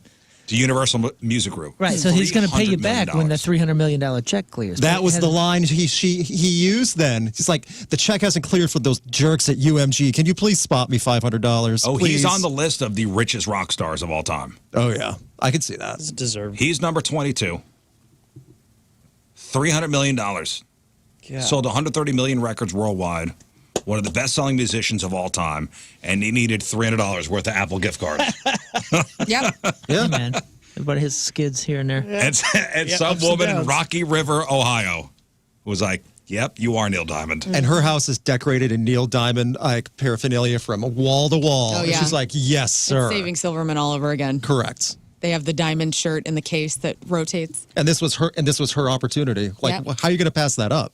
So, So, yeah, sadly, by the time she realized that it wasn't really Neil Diamond, she had been scammed. The gift card codes had already been used. Her $300 was gone, and officers gave her advice on how to avoid scams in the future.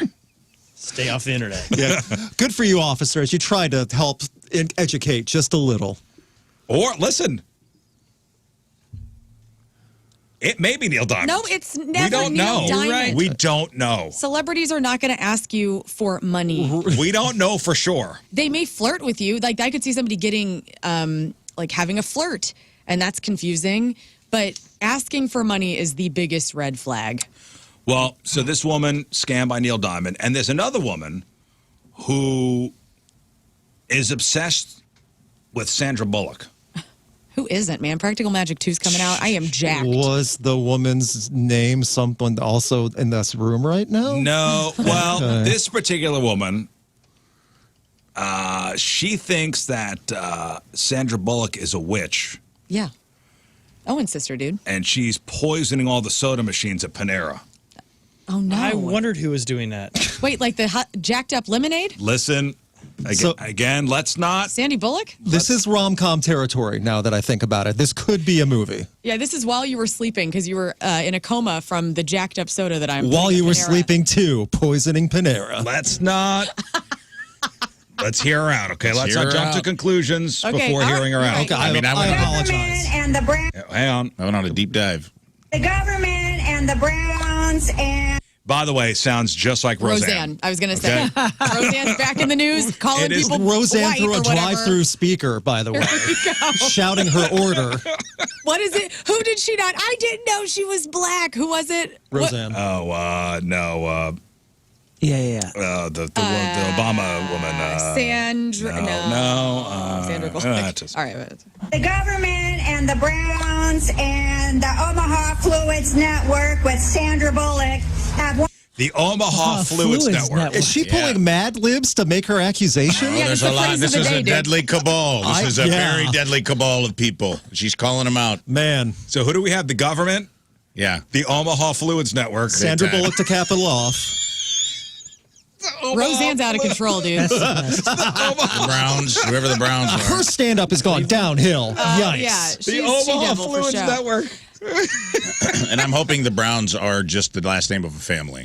That's also And part of the Omaha Fluids Network That's with what the Browns Sandra are. Bullock have once again corrupted the staff at Grand Canyon and Mineral Point Road, Panera, and got them to run some bad fluids that something dead or defiled or blasphemous through the Diet Pepsi and Pepsi area because they knew I was coming for my afternoon drink, which I usually drink Diet Pepsi or Pepsi. And it's Sandra Bullock that gets that approved. She gets the government to approve it and the mafia to help her do it in the crooked government. So Sandra, you need to stop corrupting everybody at work and asking them to violate the law, and because you're not Israeli, and we don't want to hear how you can be Israeli through concession. You know I what? believe her. Did she watch 60 Minutes on Sunday when they were talking about that little town in Massachusetts She might that have. China hacked into the utilities? Because maybe that could really clear this up for this I woman. believe. Listen, Man. I Her believe brain is just firing, Yes. and it's like the word, just random words that she's reading are I like thought the popping same. into the hopper. Crystal meth is a almost- hell of a drug. Israeli concessions, Sandra, Mafia, Pepsi, yeah. like Israeli- She almost said all of that in one breath.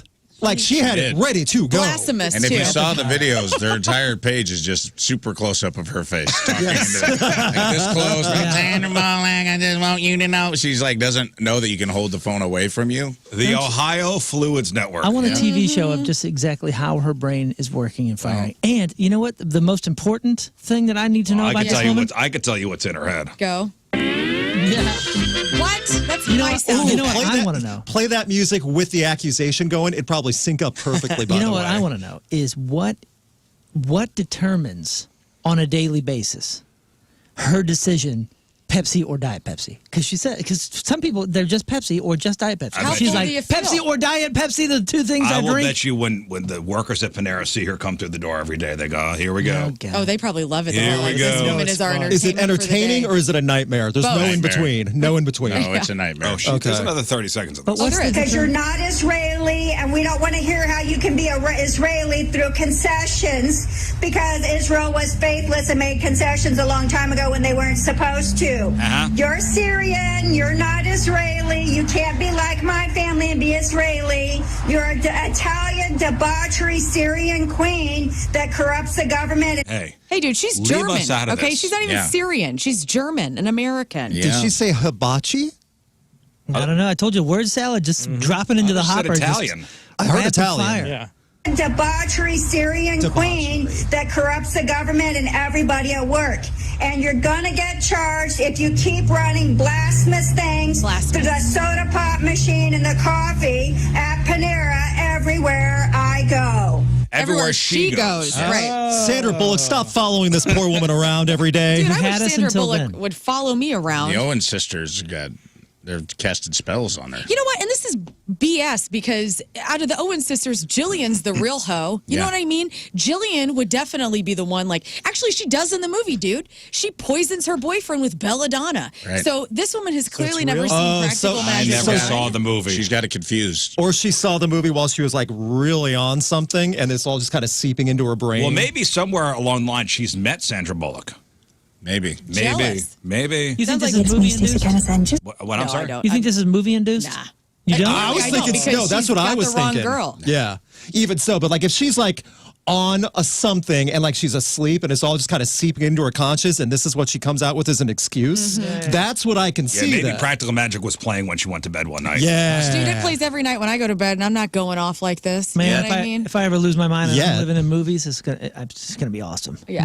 My movie knowledge is very cool. Well, I hope it's a good movie. Yeah, I hope it's a nice one. Well, that's what I'm saying. It could be everything from Back to the Future to League of Oh, Their no, Own to Requiem Die for a Hard. Dream. No, I flushed that one Not out. the conference room. No. Well, again, here she is talking about, Sandy Bullock. Yeah, I did a deep dive and got to the bottom of it. Okay. It's me, Stacey Kenneth, and just so everybody knows, I have never met Sandra Bullock, and I never want to. She's victimized me with witchcraft, and she's a criminal involved in prostitution and crime. So Sandra Bullock is not a spokesperson for me, and I would never have anything to do with her or her family. Good to set the record that's the straight. same person? Now, in that clip, she sounds like Karen from Will and Grace. She sounds like Megan Mulholland. Is it the same person? Yeah. Hey there, She Jack. was really what? trying to calm it down. Hey there, Jack. I've never met Sandra Bullock. So she hates Sandra Bullock, but admits she's never met Sandra Bullock. Right. Yes. But Sandra Bullock is following her around. And so. using witchcraft to poison her in a Panera Bread. What if it's true? Again, that's mean, what I'm it saying. could What if be. Neil Diamond did rip this woman off of $300 worth of Apple gift cards? And what if Sandy Bullock is poisoning? Celebrities The soda really do machines. think they can get away with anything. They're That's just really like do. us. Yeah. Yeah. And maybe they're in on it together. Like he's pulling the gift cards and she's sitting shotgun following this woman around. It's just a whole network. I don't there. know. I think Panera should start an investigation immediately. I do too. Start with the Diet Pepsi. Yes. And then we'll go to the I'm sure Pepsi. there's plenty of it left. I just want them to interview those workers at that Panera. Tell Follow us the money, everything. Yeah. Follow the money, dude. Follow the Pepsi. Follow the money. Follow the money, dude. Follow to the Omaha liquid. What was it? Follow the Omaha Omaha. Exchange. Follow the Exchange, Network. dude. Network. follow. Omaha Follow the That's the Pepsi podcast chemtrails. title. I know what Yes. it is. The Ohio Network Exchange. The Omaha Liquid. Fluids Fluid, Network. that's it, For Fluid. goodness sake. Is it Ohio or It's Omaha? Omaha. I've already Omaha. written it down. We got to make sure. Right? Ohio is Field Government Diamonds. and the Browns and the Omaha Fluids Network. Okay, Yes. very good. Come on, We man. apologize, Ohio. You have your own On the problems. details. I missed. I missed that this was in Omaha. The Ohio Fluid Network just caught a lot of heat Wow. now. Yeah. Man. She's talking about Apologize to talking about the the- great people of Ohio. Talking about the Bullocks. Cleveland NFL team. The Cleveland Browns, of course. Oh, she's a football fan. Oh. And the- We and the thought she was Browns? crazy. Yeah. No, now it makes sense. The I'm Cleveland just happy Browns. she's not a racist for once. You know what I mean? Yeah, she only talks about Jewish people and Italians. You know what? It's refreshing. It is refreshing when a crazy white woman's going off like that. For once.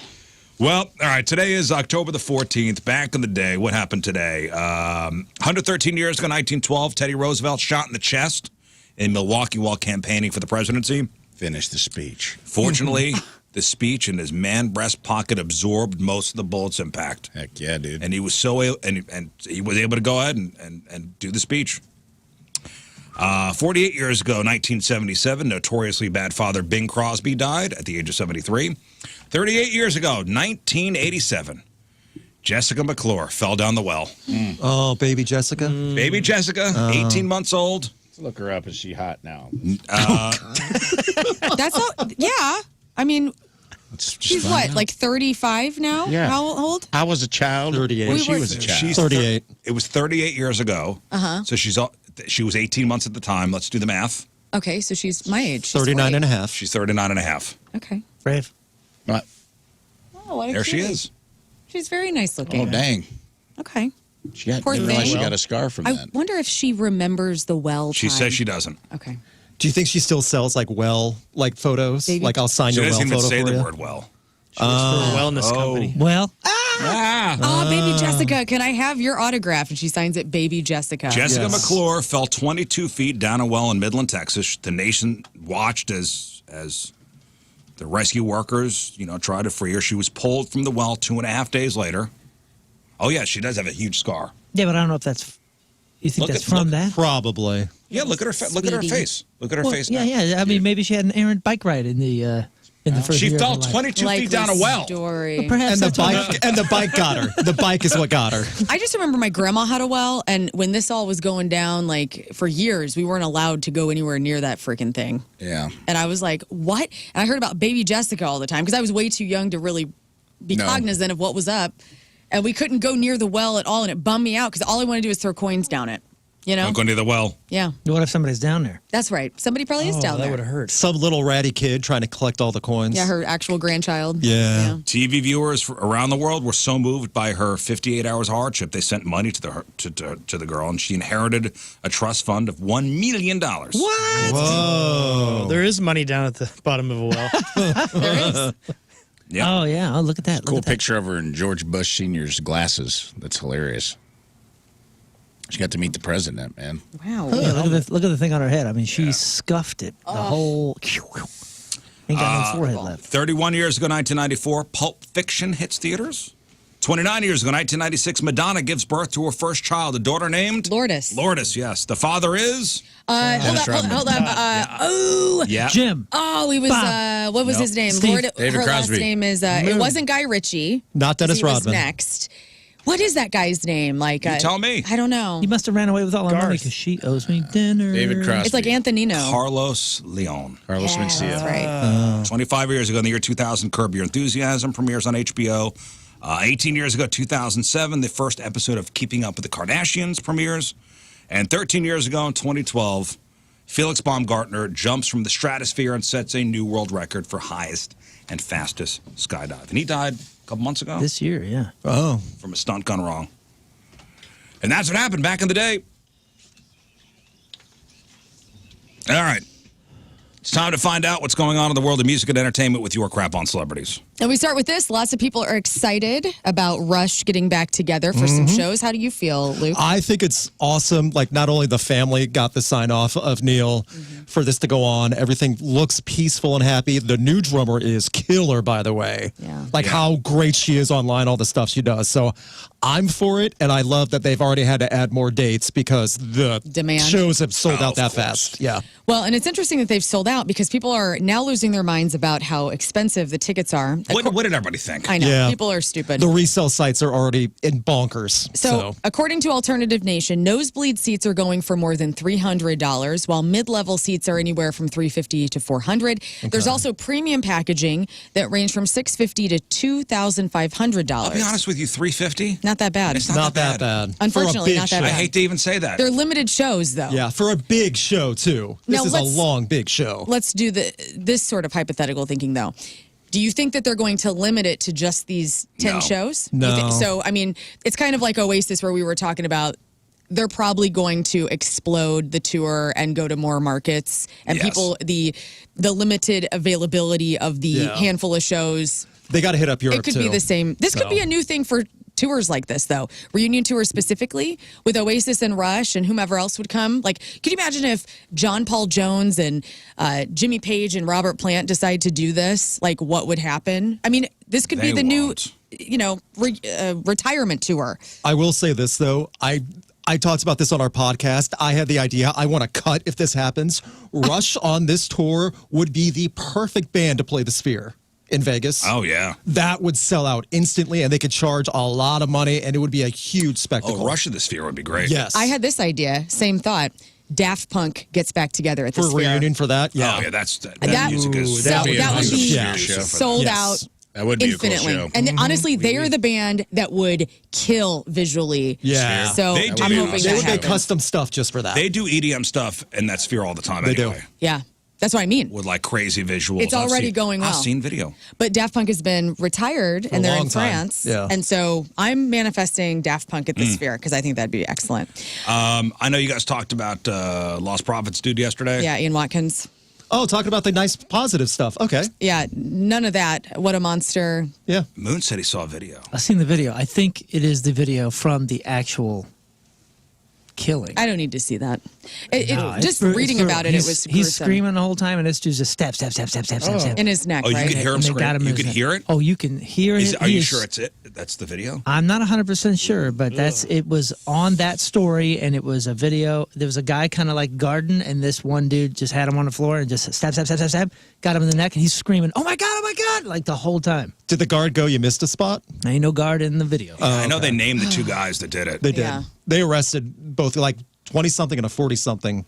So it looked what like a it was. targeted Arrested them. thing. They're already in prison, Oh, well, I like they've charged again. Like Yeah. it was a targeting thing. What happens to those guys? You think they go to like solitary or like they have to be confined into a different space? They of were the prison? probably already there for life. They, I would they were there for reasons similar, not similar, but just as heinous, whatever they were. Yeah. Because like that was a high security type place.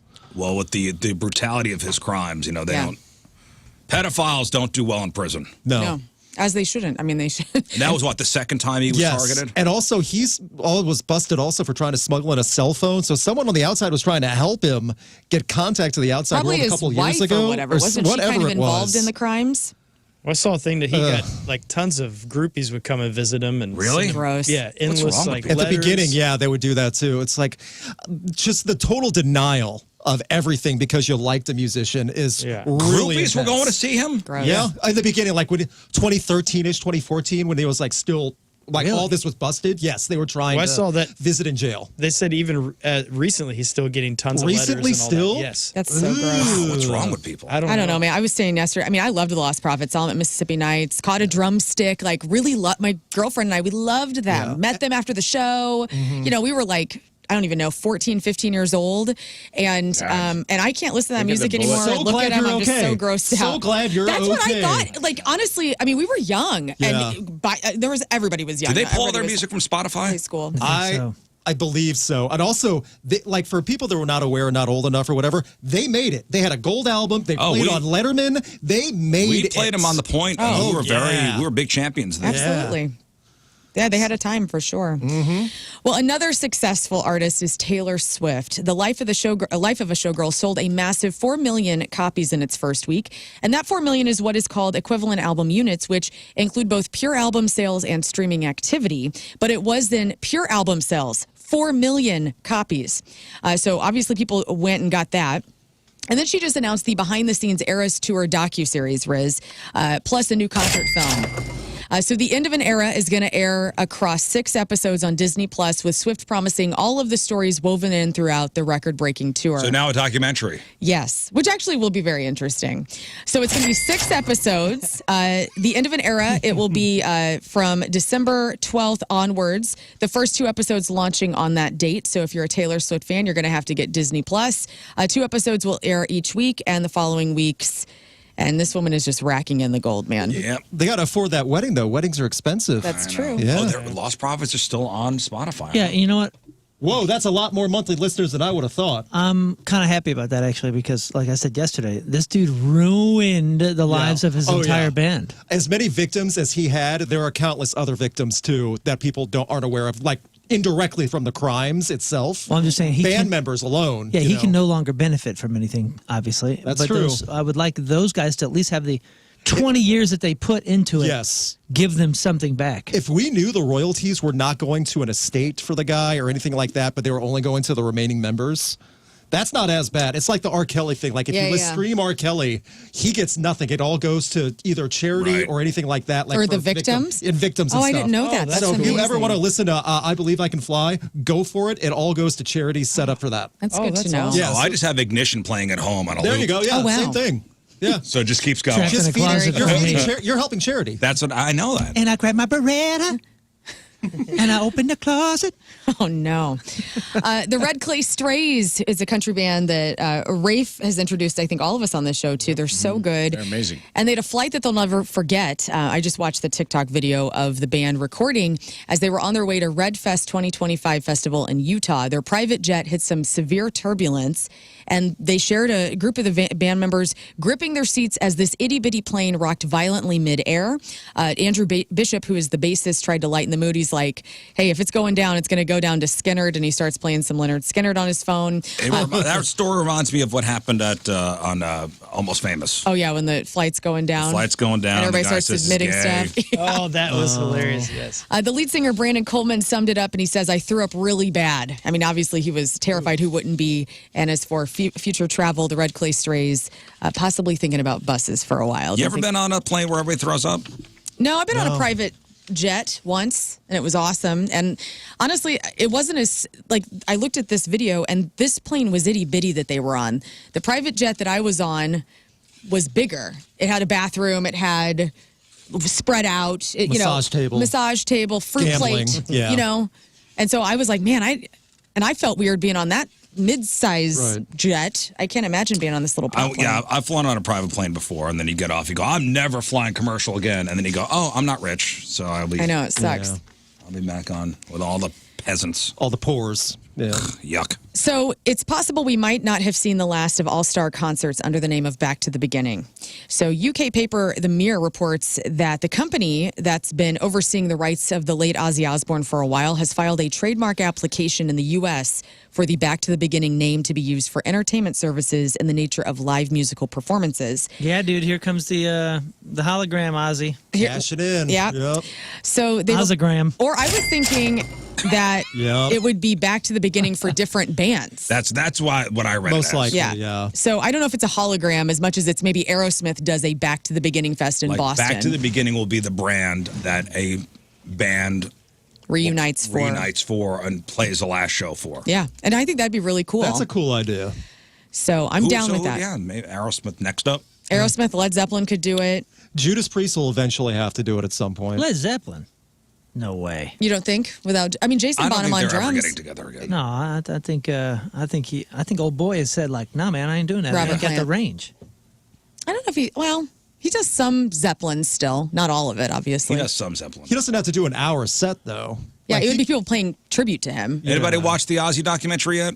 Not the documentary. No, I still want to. The book came out too, and I still want to do that. The so. documentary is excellent, very sad. I started watching the John Candy one yesterday. Oh, no, you're just torturing yourself. Did you watch it? Yo, Holy cow, right? Wrecked me, dude. I watched it while I was Wrecked him. recovering. Oh. I was shaking that's last fine. night. I was openly Shaking weeping and on my crying, couch. yeah. My bones hurt, and I'm like, this is it. What'd you love about it? Everything. Everything about it is great. He's it will. You'll cry. for Oh, and they show. got everybody. Really? Everybody, yeah. Everybody. Amazon, right? Yeah. Yes. Prime. But it is from Bill Murray to Steve Martin, I love Steve it. Martin to everybody. Mm-hmm. It is kids. excellent. Okay. So I've about 25. I'm up to the part where he buys the football team, where he Yeah. buys the Argonauts. The last 20 minutes will put you down, dude. Ah, man. Where the I red don't fern want to grows. cry right now. I Don't can't watch do the it. Ozzy one. I can't do the John Candy. I also don't have these streaming I platforms. mean, so you do cry the- like because he was as advertised. He was like an excellent, outstanding human being. Mm-hmm. And Well- but it's sad, like what happened at the end. You know, like how he just died young. You know. Yeah. Yeah. Oh, well, I got sad on Saturday night because, again, my wife and son were out of town. And it was my daughter and I. She goes, Dad, let's watch a movie. I go, okay. I go, what do you want to watch? She goes, Father of the Bride. I go, you got to be kidding. Diane Oh, Keaton. the Oh, I love timing. your daughter. This is a good one. Did you watch it? Yeah. Had you ever seen it before?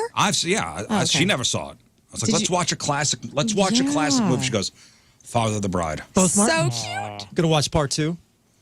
Part 2 is not as good. Oh, it's No, but still. Diane Keaton It's gets Diane pregnant at the Keaton. same time her daughter does. It's Oh, super that's weird. I saw that one. Yeah, it's really strange. It's kind of odd. Yeah. But in the John Candy documentary, Macaulay Culkin's in it. Mm. I forgot a young Kieran Culkin was He's so cute in in it. Father of the Bride. It's a Yeah. great, and it holds up. The movie, yeah. It's a great movie. Look at you. Speaking of movies and TV streamers, Apple has announced that Apple TV Plus is being renamed to just simply Apple TV. The announcement was made alongside the reveal of the streaming release date for the F1 movie, which will be December 12th. And Apple hasn't shared any additional details of the new identity, but changes in artwork and logos are expected. I mean, I've never called it Apple TV Plus. They're getting rid of the plus? Yeah. Okay. I hope people aren't confused. People are going to be so messed up by this. Well, there were two different products. You have to call tech support. Apple TV is the physical box that you're getting, and Apple TV Plus is the streaming service. I understood and the TV app. Yeah, I understood the split. It's weird. Alec Baldwin and his brother Steven were involved in a car crash in the Hamptons on Monday.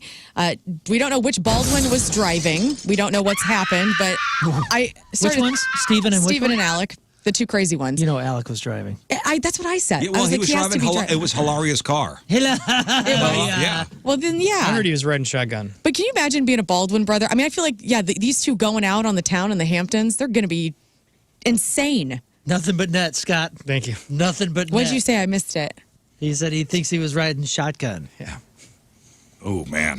You are on one today. Stop that. Dude.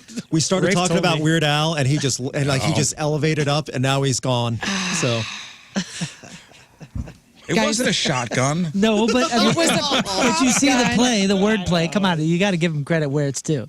Guys, Jennifer Aniston says she turned down a casting offer from Saturday Night Live before the Friends launched her into stardom for one reason, and she says that she was hot. She thought she was hot-ish. She says she loved Gilda Radner, Jane Curtin, but believed that the show was too much of a boys' club at the time. And then she accepted her role on Friends in '94, stayed until the series ended in 2004. Has hosted SNL twice, though. She did it in '99 and then in 2004. But yeah, she thought she was just too hot for SNL and didn't want to be there. Makes me She like made her the a right lot call. less, though. What's that? Just the fact that you have so many opportunities to turn down SNL. And that was like a great era for SNL, She too. made the right call. She did. She did make the right call, but that I don't know. That makes me like her less. You know for what some she was reason. doing before Friends? What? She was doing Ferris Bueller, the TV show, which was not good. Oh, my. I don't remember that. She played the older sister, and like they changed the whole show. The opening is terrible. Like the little they have a theme song. They changed it from Chicago to California. And they did everything backwards and bonkers. They just kind of ripped off Ferris Bueller and like did a different skin. Was John Hughes even involved? If he wasn't happy. He couldn't have been happy about it. Like just the opening sequence is. The opening sequence is the new actor as Ferris Bueller chainsawing a cardboard cutout of Matthew Broderick, Ferris Bueller, in half, and going, "This is the real Ferris Bueller story." Wow. That's how it starts. Hey, speaking of John Hughes, I didn't realize him and John Candy were so tight. Yeah. I can see that. I forgot he was in all those movies too. Yeah. He did 9 John Hughes movies. He was in Home Alone, and that was that John Hughes also? He wrote it. He wrote right? it. Yeah. So yeah. Oh, you want to see a documentary that'll put you on your knees? The Gene Wilder one. Oh, yeah. That one I saw a while back. Oh, God. You want to talk about a great person as well. His love for Gilda Radner and just that whole part of the damn thing. I mean, I was a freaking Watch mess. the Gene Wilder documentary, man. Was it up there? Is it like that? The end of the John Candy one is going to get you just as much as the end of the Gene. Lord. Because Macaulay Culkin is very candid about like his dad and like being on the set of Uncle Buck and the way he took care of him and like people in his life and stuff that he did that he didn't advertise, like millions of dollars he donated to like poor children and all this just stuff that he did that he was like quietly doing on the side, and like the way he enhanced people's lives, man, you're gonna give up the ghost.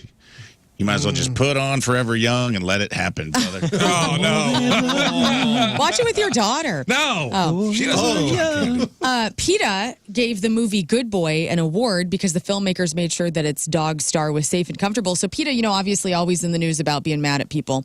So for this one, they're giving an award to Good Boy, which is the horror film that is from the perspective of the dog seeing its owners get murdered. And I didn't realize this, but the dog's name is Indy, and its owners, its humans, are a husband and wife duo, Ben and Carrie, who were the filmmakers of Good Boy. And they pulled out all the stops to make sure that their pup, portrayed as their own beloved dog, rather than one from a shady Hollywood supplier, stayed safe, comfortable, and happy. And they said, quote, Indy's comfort was our number one priority throughout the entire production. And it's why my wife and I were the only people on set during filming. And we moved at Indy's pace. So that's a movie I still can't go see. Yeah, I don't think I could pull that either. I heard some things like the dog is fine, but I just can't. If my wife is listening, don't ever even try to look up anything about that movie. Good boy. Have you seen Marley and Me? Yeah. Again, I a refuse mess. to see it. Yeah, it's a terrible I movie. refuse. You know you can't handle it? I can't.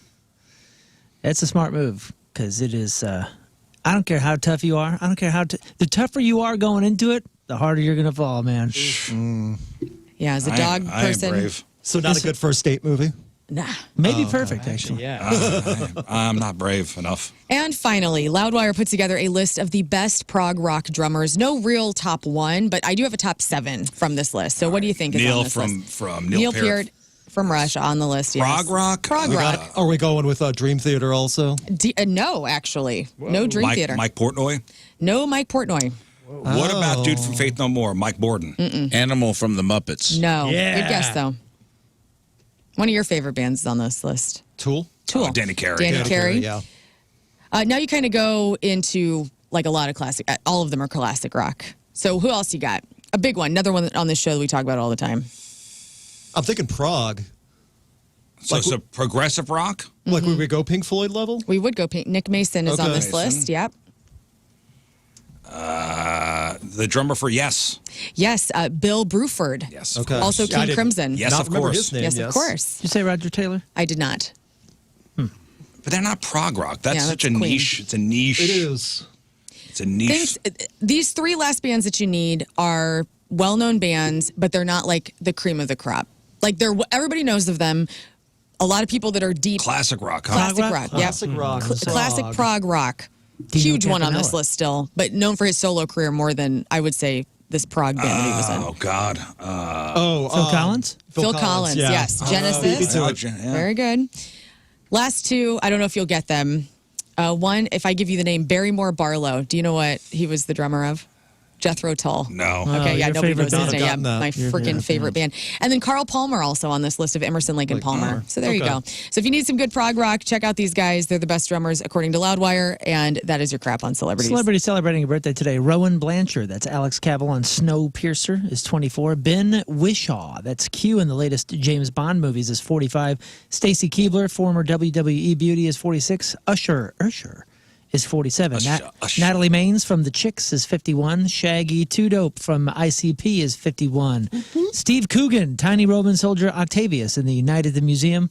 He's also in Tropic Thunder. And Oh, he's in a million things, man. He's funny, that guy. he looks like one of the Monty Python guys. You know what I mean? He Yeah. looks like Yes. somebody that came from that world. Steve Coogan is 60. Lori Petty, that's Lolly Whitehill on Orange is the New Black. Also, Kit Keller in A League of Their Own is 62. Thomas Dolby, he was blinded by science, he's 67. Justin Hayward, Rock and Roll Hall of Famer, Moody Blues singer. We were speaking of them yesterday, is 79. And Ralph Lauren, how old do you think this guy is? 78. Ralph. Is it Ralph Lauren or Ralph Lauren? It's Lauren today. Okay. Last time I checked my watch, He is 82. it still say said St. Louis. Ralph Lauren. Ralph Lauren, 78. He's 86 years 86. old. Damn, really? Yeah, crazy, huh? All right, today's porno birthday, which is being brought to you by Patricia's, where fun and fantasy meet, is Savannah Sampson. And today's birthday girl has been in 176 fine films, including Ass Traffic, Debbie Does Dallas, again, Fetch Me Something Fleshy, I Was a Teenage MILF, Meet the Batinskis, Spank You Very Much, The Whore Next Door, and who could forget a role in 2012's Gaga for Gangbangs. Is that about Lady Gaga? Yep. Okay, then. Savannah Sampson is 58 years old. That's your porno birthday. Those are crappy birthdays, and that was your crap on celebrities. All right, we'll take a break. Luke Spencer's here. We'll get into some music lists. Got a couple of Luke's and a couple of my own. Excited to hear those. All right. Welcome back to the program. Luke Spencer from rocked.net is here. Also, check out his YouTube page. Just search Rocked. And, Yep, just ROCKED on YouTube should be the first thing that pops up. All right, before we get to some of your lists, we do have to talk about the Riz Show Fastlane Pick'em Challenge. Okay. So week number 6 officially in the books. 2 Monday Night Football games. How did the Riz Show fare? We're up 3-2, correct?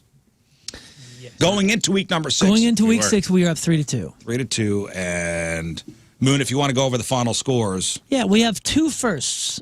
this week, just so you know. In this room, 2 firsts. And I don't mean first place, I mean first happenings of the season. Oh, really? no. Okay. We'll go ahead and start with the leader. And for the first time this week, uncontested, King Scott leads King us. Scott. with Whoa. 10. Way to So go, you won. Cal. Thank you. Last week, So King Scott won, won. yes. King Scott wins the week. Nice. Good job. From worst to first. Hey, I like Nice. In second place, Scott Rizzuto also with 10. Oh, my God. Oh, wait. But he won on the tiebreaker. You guys got to stop. You deserve it.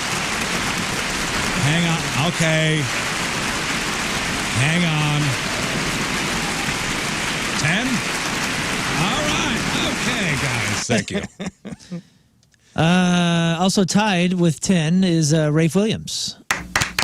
I'm just Those people all promptly came in and left to everyone listening, by the way. They're out of claps. Sorry, buddy. That's okay. You did really good. It's fine. Come on. Next. Oh, it's fine. I'm on skip next week. Next with 9 is Learn. Oh, thank God. Okay. Also with 9, but losing on the tiebreaker, and for the first time this season will be getting shot as me. Oh, I'm sorry. Oh, they're back. Folks, stay back. Come on. Please. No, he said he lost. Okay. Folks, this is a bad thing. Come on. All right. I feel the love. I'm sorry. So I'm now also thankful. everybody will be officially shot. Yes. Oh, we're all equal. Congratulations. Everyone will have. Oh, been everyone shot. like Everybody for the, will have been shot. I was like, I'm not doing it today, man. I can't do Your it. ass can't take it. My ass can't take it. This ass don't quit, but you can't take it right now. What were the firsts? King Scott winning, uncontested, and me being last. Oh, there you go. Oh. Okay. I thought you were going to say, which I think is a first, Andrew Marsh. The highest score of the week out of everybody. Oh, really? Andrew Marsh. That's right. He had 11. So we'll go over to the fast lane. So So what's our total, by the way? our total is 48. 48. Okay, 48 Riz Show. That's right, 48. Andrew Marsh leads the entire charge with 11 wins. So he wins the week. Congratulations, Andrew Marsh. Anthony Nice. Stalter follows him with 10. Okay. And then Kerry Davis at 9. 9, okay. Jamie Rivers at 9. And BK at 8. Let me do the Totaling. math. Let me do the math. Okay. That's 47. that's right, Riz. Oh, we win. We win a game. So you're winning against the sports crew? Is that what I'm hearing? Yes, that is After- correct. Oh, how embarrassing for the sports I team. know. After 6 complete weeks, the Riz Show now takes the fast lane 4-2 behind the woodshed. Wow. You guys, Wow. you guys are bullying at this point. So Guys, let's not get cocky, okay? No, let's not. No. Let's not get Not a cocky. season left. But we're doing way better than last year. Hey, can you I think shoot at me? this point last year, they were beating us like 6-1 or something. I mean, we were getting trounced at the beginning last year. Can you shoot me? Can we get We this caught over? up. You want to get shot right now? Yeah, I just want to get. Yeah, let's just. I wore my thin pants today, and Whoa. Shoot the men's men. Yeah, thank you. Who wants to do it? Rafe? I just want to get out of the way. Lauren, you want to shoot him? No. Everybody shoot you. No. I don't know. We know. I don't think she You want me wants to to? do that. You shot me in the back last time. Oh, well, Luke, that you too. wanna shoot? Yeah, Luke. I don't. Why am I gonna? I don't know if you want me to. Yeah. Are Okay. you good with it? Like, you know, you got to hit me where you're supposed No, to I hit would me. never try to intentionally go down Main I Street. don't care what your intentions are. So, I'm that's- asking, are you good? Yeah. Okay. No, I can just take a shot, Shoot me but in I'm the just butt, saying. Right in the pocket, right here. Okay.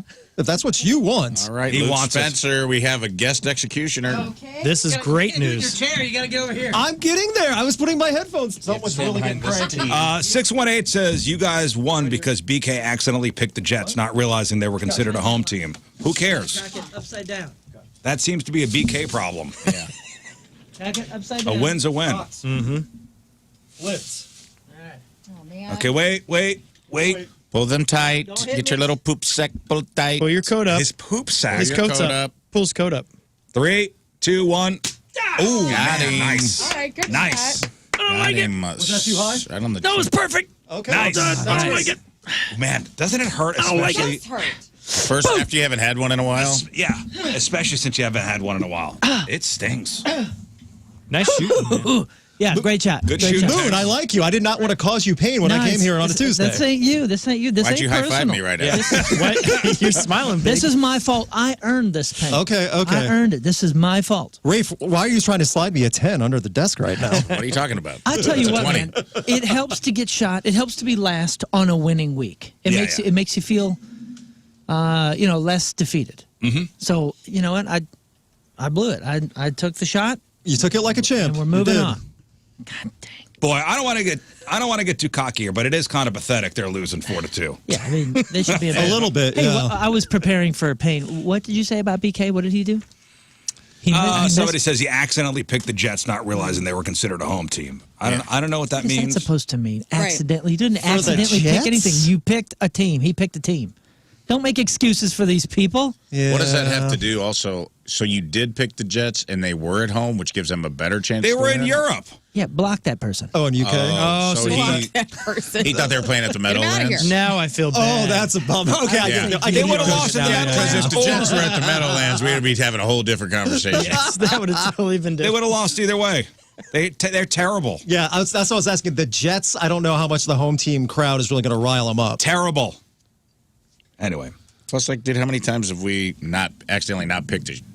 That's part of it. I know.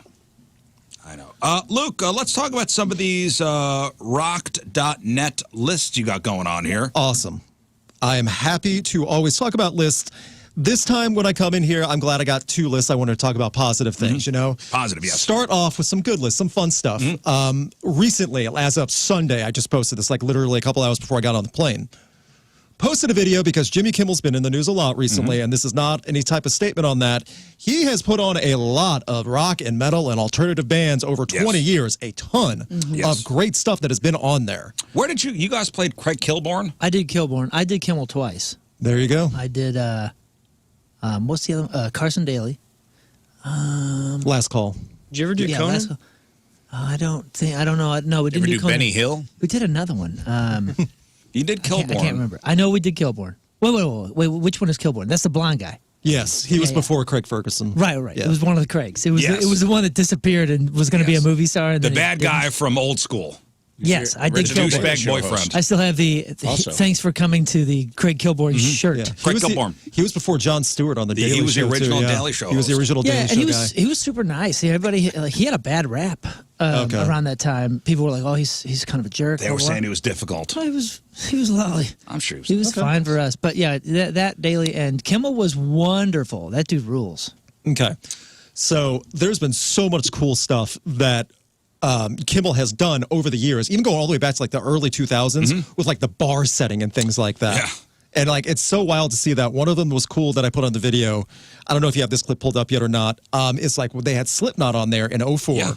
And right when they had that was right when Volume 3 was coming out.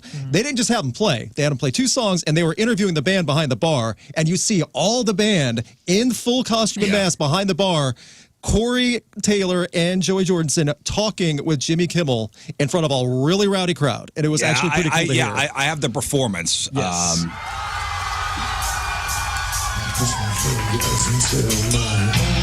And they are crammed on that stage. Yeah. The crowd's losing it already. So, and the song was new at the time. This is inside. Yep. Like right next to the bar, like Yeah, the yeah. tiny stage. Yeah, they So, did three. They had Kimmel's was the most fun one to play. First of all, it was right next to the hotel across from Kodak Theater, and so like the location was fun. Crowds were always fun, but they had three different stages, and sometimes they would do the stage in the back parking lot. The big one. Yeah. the big one. Yeah. But inside was even more fun to play because if you were going to get rowdy and it wasn't an outside show, they put you in that front hall. Like it's right where you walk in. It's to the right. And it's your own kind of little corner, and they kind of jam you in a corner, and they say, "Yeah, get rowdy, do whatever you want. We got cameras on move, so we'll move and follow you."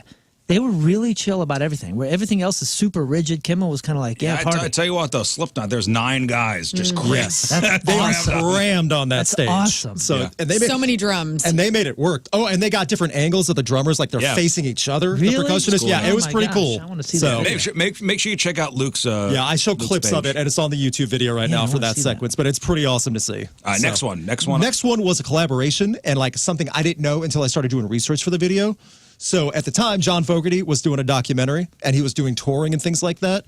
So he had a performance on Kimmel on Hollywood Boulevard, and they built a stage for that, had a big crowd. So who was John Fogerty's backing band? Foo Fighters. And they played Fortunate Son, and it was killer. They made it a jam song, full solos, everything.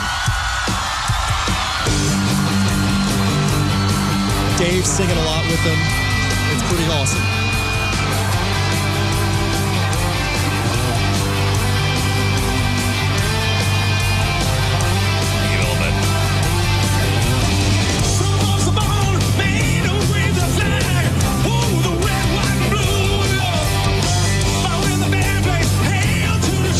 Dave's really killing it too, like keeping up with John Fogerty. Taylor Hawkins is there drumming his heart out.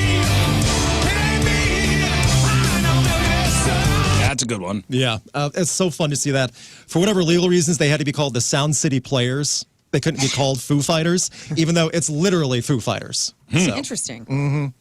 And then another one that was last year that caused the big hubbub because it got complaints from a lot of elderly and angry viewers because it was way too rowdy was Knocked Loose and Poppy. Oh, yes. Literally emailing and calling in saying it was too obscene and loud. Too obscene? No, yes, but on obscene was the word. The yes. spectrum of that, though, the hardcore crowd was like, this is the coolest thing Yes. ever because it really brought hardcore music to mainstream It for did, the first time. to a big stage, Almost yes. like Gojira with the Olympics, I feel. Yes. It was the same kind of vibe. Those two performances probably stand out for the live performances that caught the most attention last year. And this was a full pyro, brought in Poppy. Everyone's like, Brian from Knocked Loose and Poppy are screaming their heads off. The crowd does not stop. It is the perfect example of everyone involved. And just the pyro going, and there were a lot of angry moms calling in saying, my It's late night TV. little Timmy's mind has been warped by your evil music. This is pretty heavy for It's incredibly heavy for late night, yes. late night TV. Absolutely. And it's screaming nonstop from every vocal. So.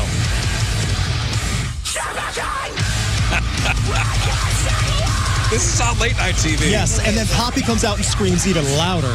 So. in a dress. In a So nice cute. dress, yes. Who is correct. this? Who is this? Knocked Loose. Loose and Poppy. Okay.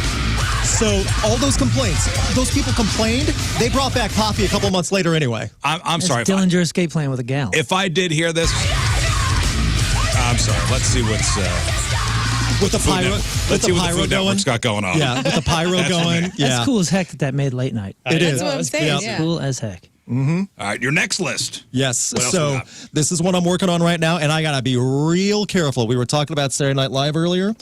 YouTube is incredibly protective. I shouldn't say YouTube, NBC Universal, very protective of Saturday Night Live on YouTube. Well, there is a plethora of amazing performances from rock and metal bands on Saturday Night Live over decades.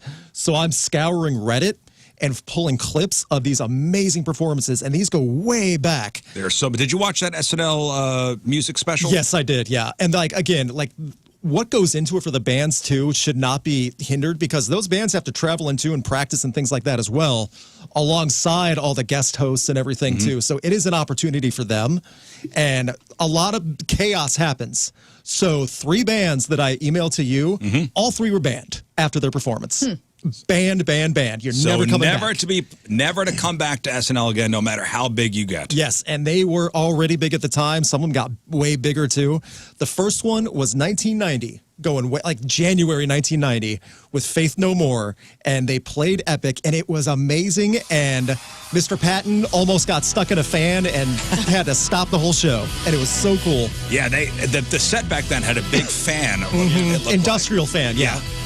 And he climbed into it mid-song and almost got stuck. Hear it today. If you can't, then it doesn't matter anyway.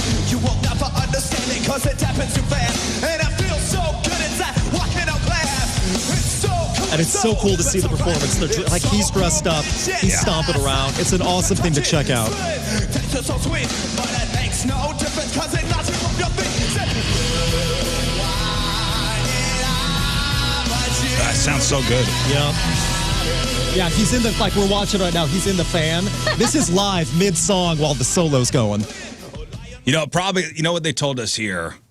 We moved to these studios here in Creve Coeur. They said, hey, don't go in the fountain out front. I know. Okay. Whatever you do not go in the fountain. They probably told them, hey, whatever you do, Hey, man, this one don't fan, go in the fan.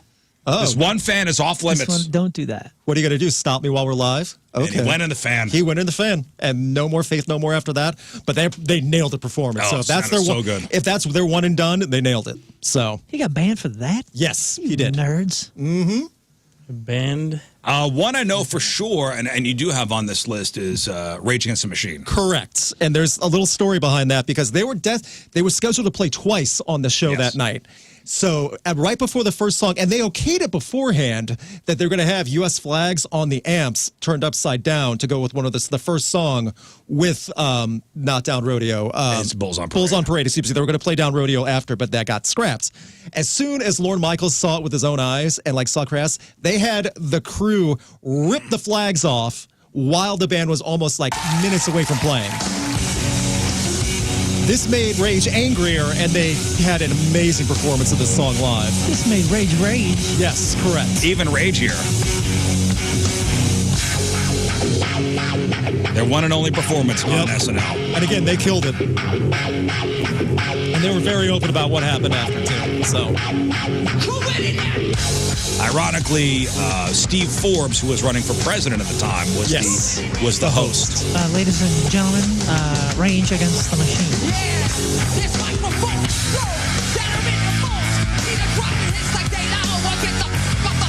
Well, at least he edited himself. he did. But there was one band that didn't. No, and that was the big bummer because in 2005, System of a Down, On Top of the World, they finally made it to Saturday Night Live, and Darren could not help himself. He decided to drop a big fatty F-bomb and it right was on clear Saturday Night as Live. day. Ladies and gentlemen, System of a Down.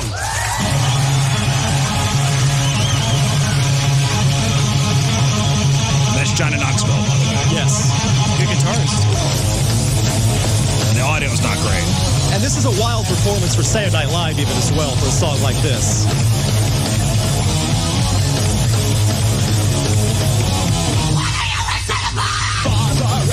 It's somewhere in It is. It's later on. It's at the very I wouldn't end. play it on the air anyway. But still, that one word because Darren could not control himself. Never again. Yep.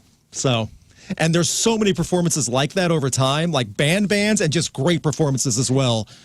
I wish and Universal was not so harshly protective of SNL material, and that goes for their sketches and stuff as well on YouTube. So I'm going to do my best to make a compilation and stuff like that for a video, and I'm pulling stuff from Reddit and other sites as well to make this video. Yeah, so make sure you checked out rocked.net. Also, Rocked on YouTube. Yep. Yeah. You've also got this other list here, and you like it? You came in about a year ago and played at some of this Kids Bop That stuff. stands as one of the meanest things I've ever done. Hey, can I go on your radio in St. Louis and make everyone listen to Kids Bop? That would really be funny, right? Yeah. So, again, one of the meanest things. Well, I'll tell the story. Riz knows this now. I don't think you guys know. I'm a concert photographer, and because God is hilarious, I got paid to shoot Kids Bop live. Yeah. The live spectacle. So on a Thursday afternoon, because they don't do the evening shows at this really nice amphitheater, I want to say this was like 5 o'clock, I got to see the new collection because they still make Kids Bop material. And there is no limit to what they will make. 2-hour show, and they had a little intermission as well.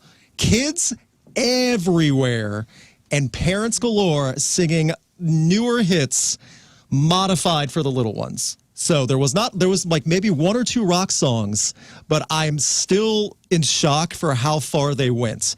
They covered quite a bit of Chapel Roan. Yeah. Yeah, for like Pink Pony Club. Yes. And Kids singing it. And it's kids singing the song, and they changed the meanings of the song for the kids. This is not about what Chapel Roan wanted. This is now just about being a cowgirl or a cowboy. Hee-haw. That's it.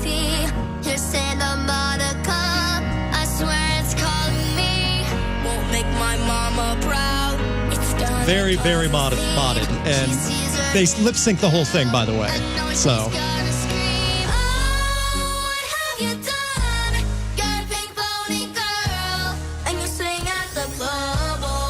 So it's 4 kids singing about a this on strip club. stage to a dance routine. Yes. And they're getting all the little youngs in the middle of an afternoon on Thursday to sing along with them. They flash the lyrics on screen. That's They do amazing. dances. They don't hold back. They then also played Hot to Go. And some of the lyrics, when you think about it, there's no way they can get away with that. Well, they changed the meaning. So instead of it being about what chaperone meant, it's about pizza. Hurry up. go. Hurry up. It's getting cold, like pizza. And they shot a music video in a pizza place in New York. I love it. So, and they flash pizza images.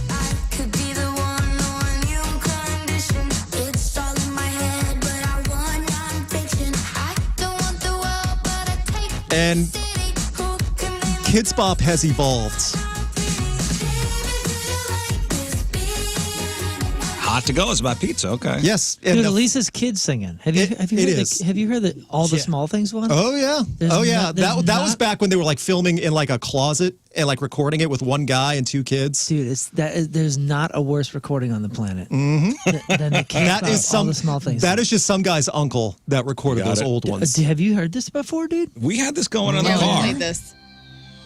I mean, this one is one of the more disturbing things. Yeah. This was on the commercial back in the day too, like when they advertised Kids Bop on TV. Yeah, it's bad karaoke with some creepy dude. Yes. Supposed to be He kids. is creepy, yes.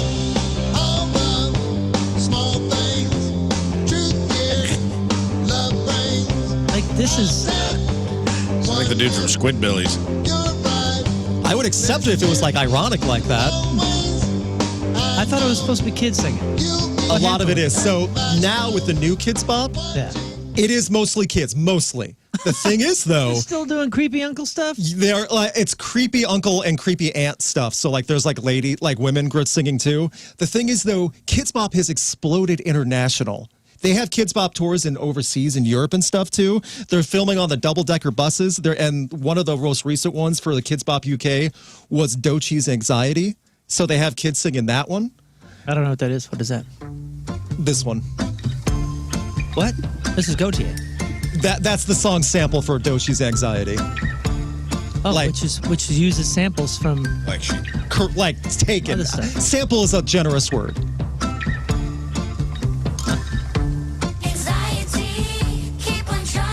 It's a very odd song for kids to sing.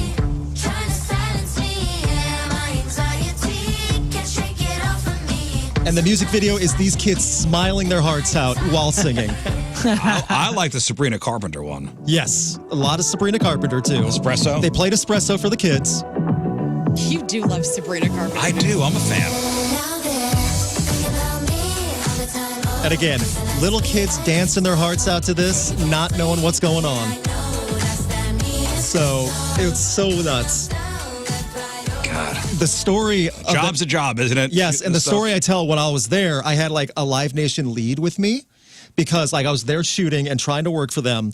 She and I looked like the only 2 people not knowing how to react to all this. We bonded that night.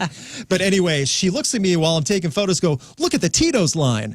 Tito's Vodka has their own booth at this amphitheater. I look over, it is the longest line of all the parents adults need alcohol to I've get through never that. seen for any venue on a 5 o'clock on a Thursday, all look lined up.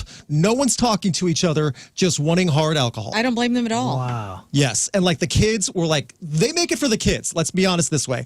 They had like sidewalk chalk all over because it's an outdoor venue. So kids can just start drawing with sidewalk chalk on the concrete in case they get bored. That's super cool. They do smart stuff like that. Again, they make it for the kids, but you could tell there were a lot of parents there like just brought like 10 the neighborhood kids because it was in the summer. It's like, all right, just run off, go do whatever. Yeah, and that's what it was. Do you know they do WAP? It's kind of fun. I was going to ask about WAP. No, What they did they do. change it They to? changed the Stop lyrics. it. They changed the lines. No, That's they don't. Wild They do all and the songs. popular? Yeah, What is wild it? and popular. Yep, they do all that. No. Mm-hmm. No. They These also- are pacifiers. Yeah. Oh, there you go. And they also do Gail's ABCDEFU, but they just change it a little bit, which is a mean-spirited song for kids to sing, but they do it. Yeah. Weird. What? Forget you and your mom and your sister and your job and that It's little kids singing this.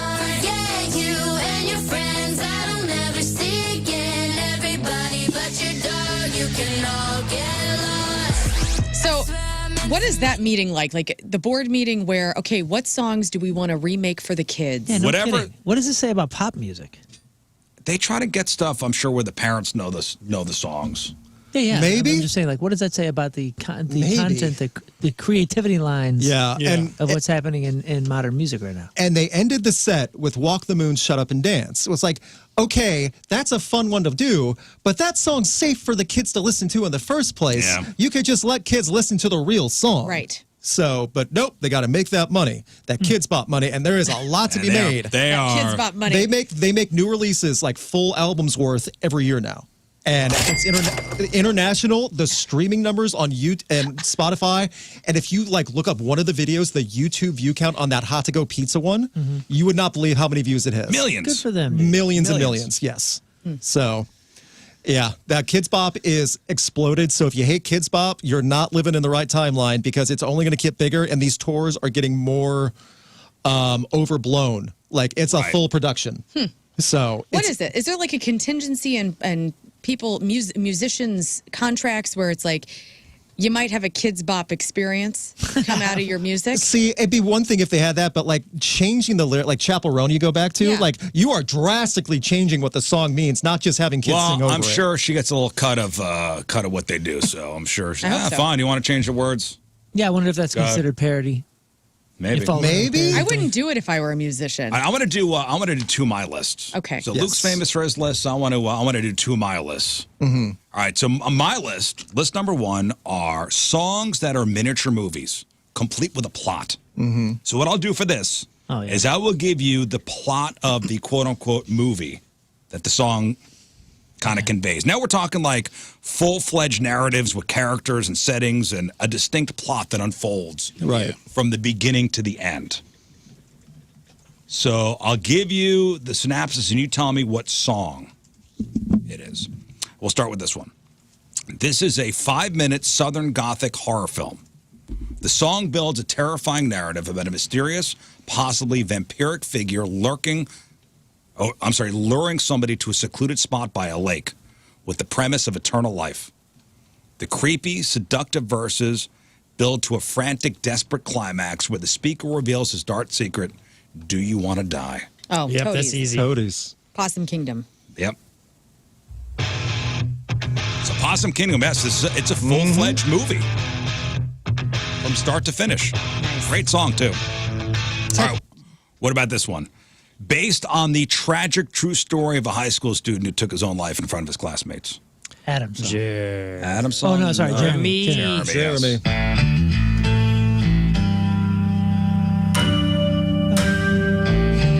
All right, what about this one? This is a good one.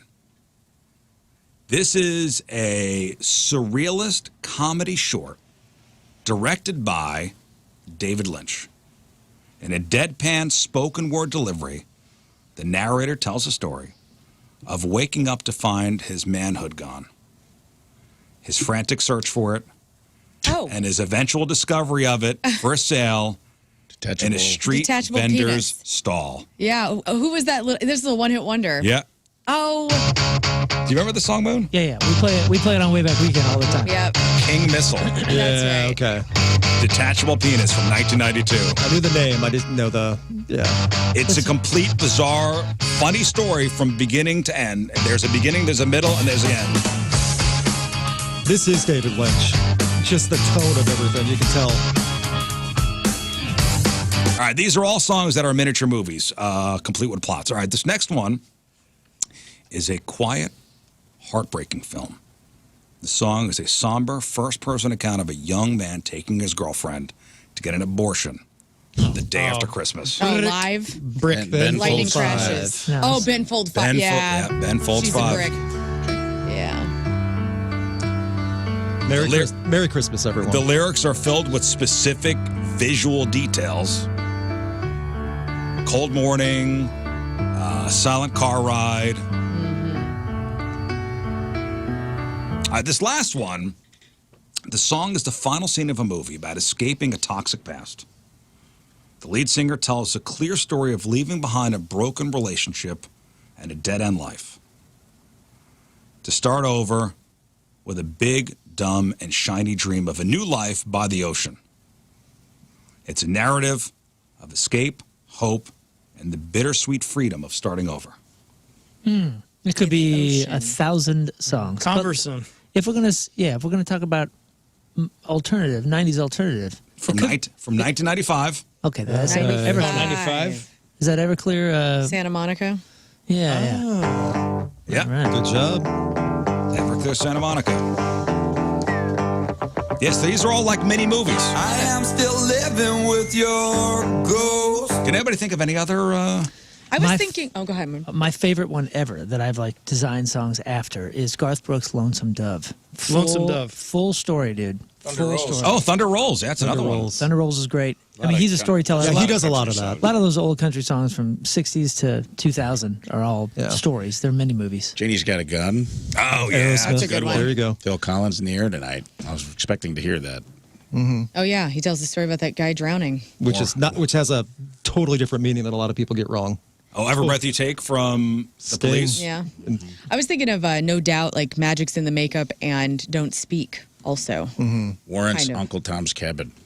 oh my, Basic Devil Went Down to Georgia. Very basic Oh, yeah. storytelling. Yeah. Also, for comedy purposes, and they did not mean it for comedy, the song Run Joey Run might be the funniest storytelling song you've ever heard in don't your know that life. Oh, you don't know this one? Run, Joey. No, Run. Okay, so it's about a woman or a man trying to protect his woman from getting beaten by her father, and the father pulls a gun, and it's like with sound effects and spoken word segments. It's like from the 70s. Oh, wow. It is the hokiest thing, though. Oh, like my. you can't stop laughing because it's so intentionally dramatic.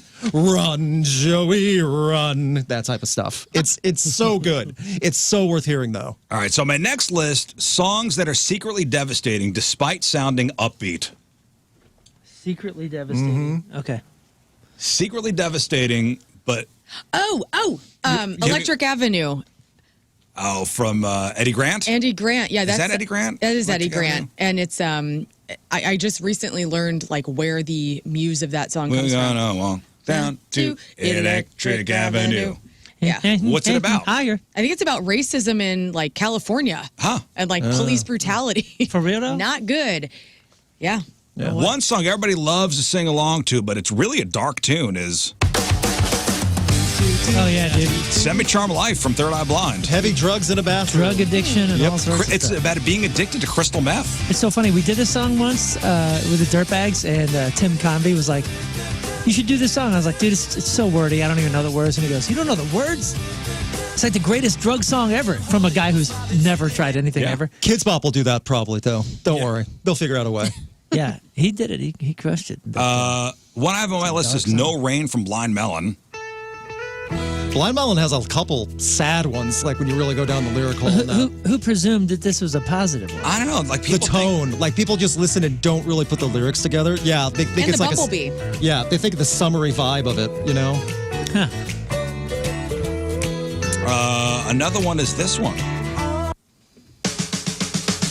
Flagpole Sitter from Harvey Danger. Really? yeah. It's a bitter critique of poser culture with a deep-seated feeling of personal failure and mental anguish, according to the band.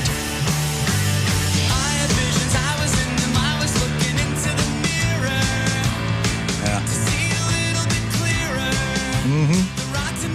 I don't know. I just put a couple. It's interesting. I don't know, I just put a couple songs together. Yeah. I will say songs together. most of my, or a couple of my most triumphant sounding songs are extremely sad. Yeah. Okay. But I don't want to. I don't want to take away anyone's interpretation of them by like fully explaining that. But a lot of times, What you think is happy and jovial is actually. well, that I'll- it's the writer preaching to themselves that everything is going to be okay, That's a good way to look at it. even in this difficult or sad realization. To add to the list, too, one that always got me, like as soon as the song came out, was Pumped Up Kicks. Oh, yeah. Oh, Back it's in a the day. school shooting, right? Yeah, exactly. But people don't realize that. They just want to sing along because it's a nice beat. What about Hey Man, Nice Shot from Filter? It's about the guy killing himself on Bud TV. Dwyer? Yep. Yeah. Our Bud Dwyer. That's a head one. That's a Mr. heavy one. Brightside. It's pretty. Yeah. The Killers. Yeah. That's a very like upbeat sounding song. That's pretty. We're going to sad. collaborate on a Pretty list and put heavy. it on YouTube together. Let's do it. Yeah. Let's do that. Let's That's go. easy to do. Let's go. All right, Yeah. listen. Luke Spencer's here. We got to take a break. When we come back, we will give today's word of the day. That's thing number one, word of the day, and we'll play a contest. Rafe, what are we going to play after the We're break? going to play majority rules. Majority rules. Give this man some paper.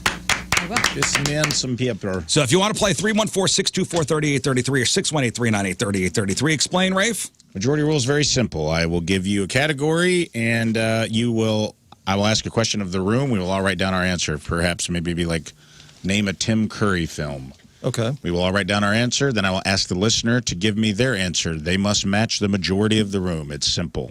Simple as that. Tie goes to the listener. All right. If it's 3 and 3, you still win. Is it 2 out of 3? Best 2 out of 3. That's 2 out of 3. All right. If you were to win, we got tickets. Your choice. Adam Sandler. Nice. This Friday at Enterprise Center. We also have tickets to AEW's Wrestle Dream this coming Saturday at Chaffetz. By the way, we have AEW head honcho Tony Khan in here Oh, okay. on Friday. That is a big show for AEW coming this weekend. It is a big one. Yeah. So We got tickets to go see Ludo, night 1 of Halloween, and we have tickets for our Ride or Die Halloween party at Ballpark Village. 314-624-3833, 618-398-3833. We'll play after the break. Also, we will give you the word of the hour. The first word of the 9-word phrase that pays. And you have a chance to win $1,000. And you guys want to know what this hour's phrase the word is. Yeah. That's right. Not the Yes. phrase, just Not the the word. phrase, just the Don't word. give away the phrase, man. The word is no. N-O. The word is no. No. No. Is this your day? This is Rafe's day. Oh, okay. 'Tis my day. And now that you've said the first word, I think I know this phrase. It is not Ovaltine related. No. no. No. So go to the app, go to the website, put in no, and you have a chance to win $1,000. Put all the words together. Chance to win $250 tomorrow morning. So pay attention. All right, let's do a contest here. We got a whole bunch of stuff to give away, including tickets for Adam Sandler, AEW's Wrestle Dream, Ludo, and our Ride or Die Halloween party. Moon, today's contest is sponsored by CarStar, your auto body repair expert. Hail damage, see them at carstar.com. And Rafe. We're playing Majority rule. Majority rules. Okay. So, I'll get you on the phone here, 314-624-3833. Rafe's going to give a, what would you say, to ask a question? I will give, yes, a category and a question specific to that category, and then you will not answer. You will think about it while the room writes their answer down. Yes. Then I will ask the caller to reveal their answer, and we will see who matches up and if they indeed have a majority rule. Okay. Jim, hello. Yeah. All right. Hello, Yeah. Jim. All right. Everybody's got pen and paper here? Yes. Okay. Jim. All right, Rafe. Jim Whitaker on the phone, everybody. All right, Jim, don't answer right away. Don't answer right away. Room, I'll indicate to me when you've answered. The first category is going to be actors. Okay. Give me the quintessential. That's what we're going for here. Okay. The first thing you think of, the thing you associate this person the most with. Okay. First actor is Eddie Murphy. Eddie Murphy. You're looking for the movie title or his title.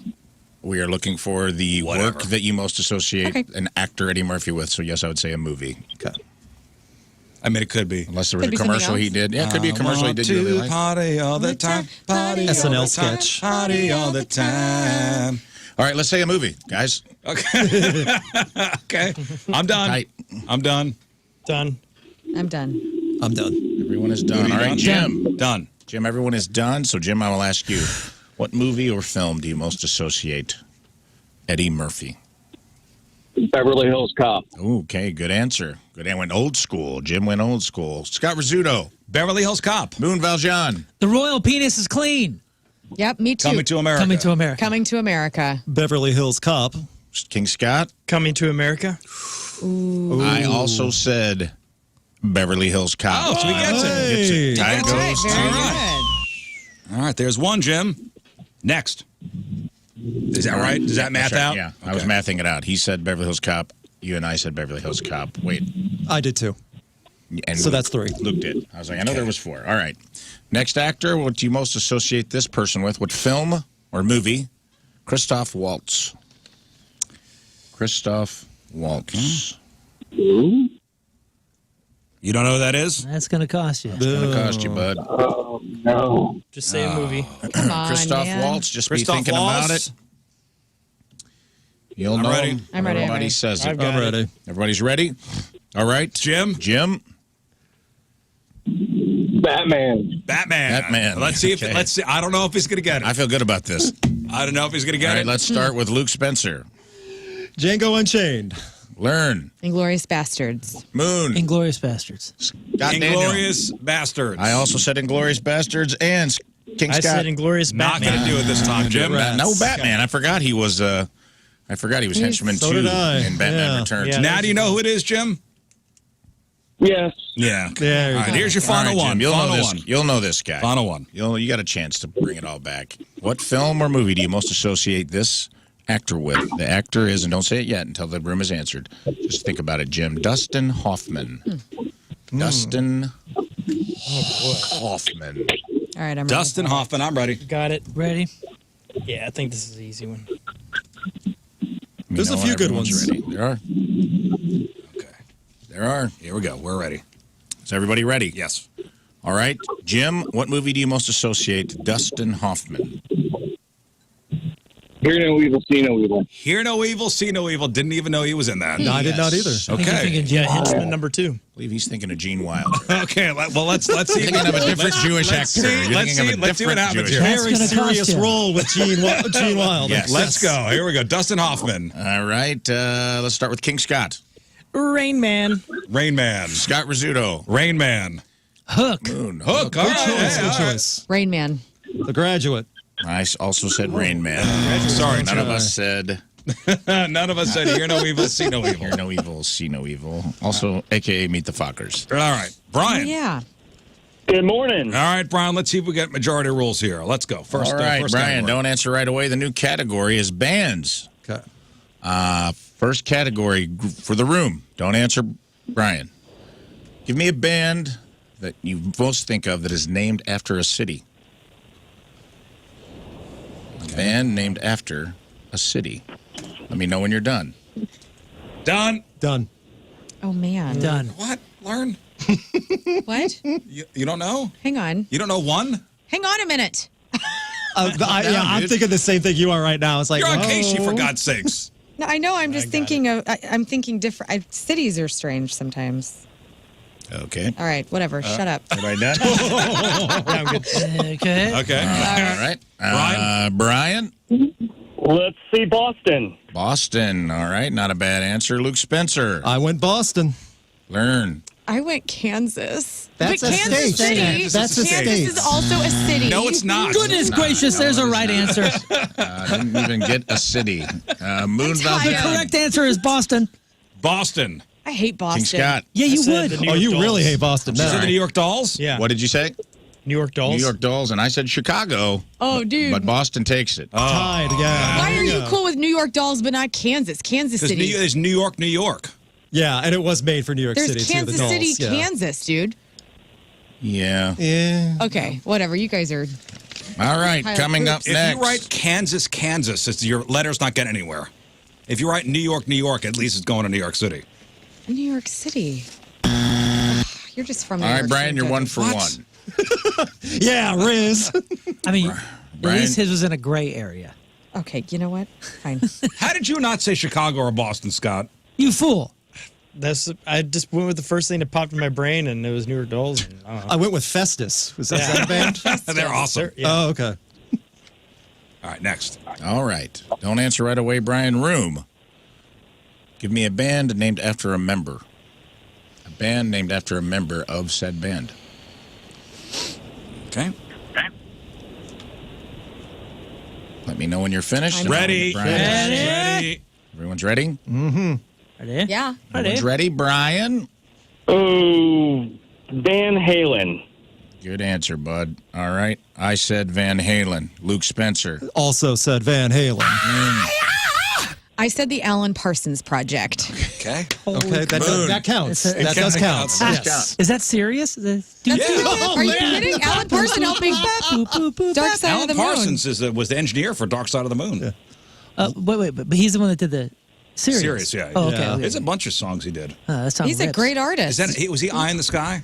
I don't know. Wait, you're talking about the dude? That guy made more than one song? Oh, he Yes. was the engineer for He Dark had Side a of the Moon. project. Didn't you hear about He it? did have a project. Yeah, usually project means, kind of a one-off. What was that, the Bananarama song or whatever? The Unzip my body, take out my heart. What is your That song? was What is your Jungle band? Boy. It's Van Halen. Van Halen. King Scott. I said Steve Miller Band. Steve Miller Band. Okay, that's Van fine. Halen takes it. Yeah. Yeah, Eye in the Sky. And Congratulations, you and Brian. That one. Good answers, everyone. Alan Parsons Project is great. I know, it's very Oh, prog. yeah, that's fine. We've accepted Bon Jovi. I just like the response of, Learn, are you serious? No. I was impressed by that answer. You're mistaken. That's why I doubled down. I wasn't saying, are you serious? I'm That's- saying, was that serious? Yeah, Was yeah, the I song gotcha, I serious? gotcha. What about Fleetwood Mac? Mick Fleetwood, yes, of course. That's a good one. That's a good one. There were many choices. Thomas, hello. Hey, good morning, everybody. Good morning, Thomas. All right, let's play. All right, Thomas, don't answer until the group has, so just think about it. This is going to be films. This is going to be film franchises. Okay. Name a specific Indiana Jones film. Name a specific Indiana Jones film.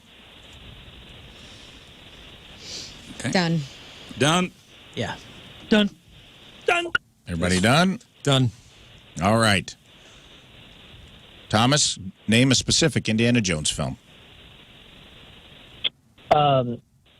Indiana Jones and the Temple of Doom. Temple of Doom. There you go. All right. We'll start with King Scott. I said Indiana Jones and the Last Crusade. Last Crusade, Scott Rizzuto. Last Crusade. Moon Valjean. Last Crusade. Temple of Doom.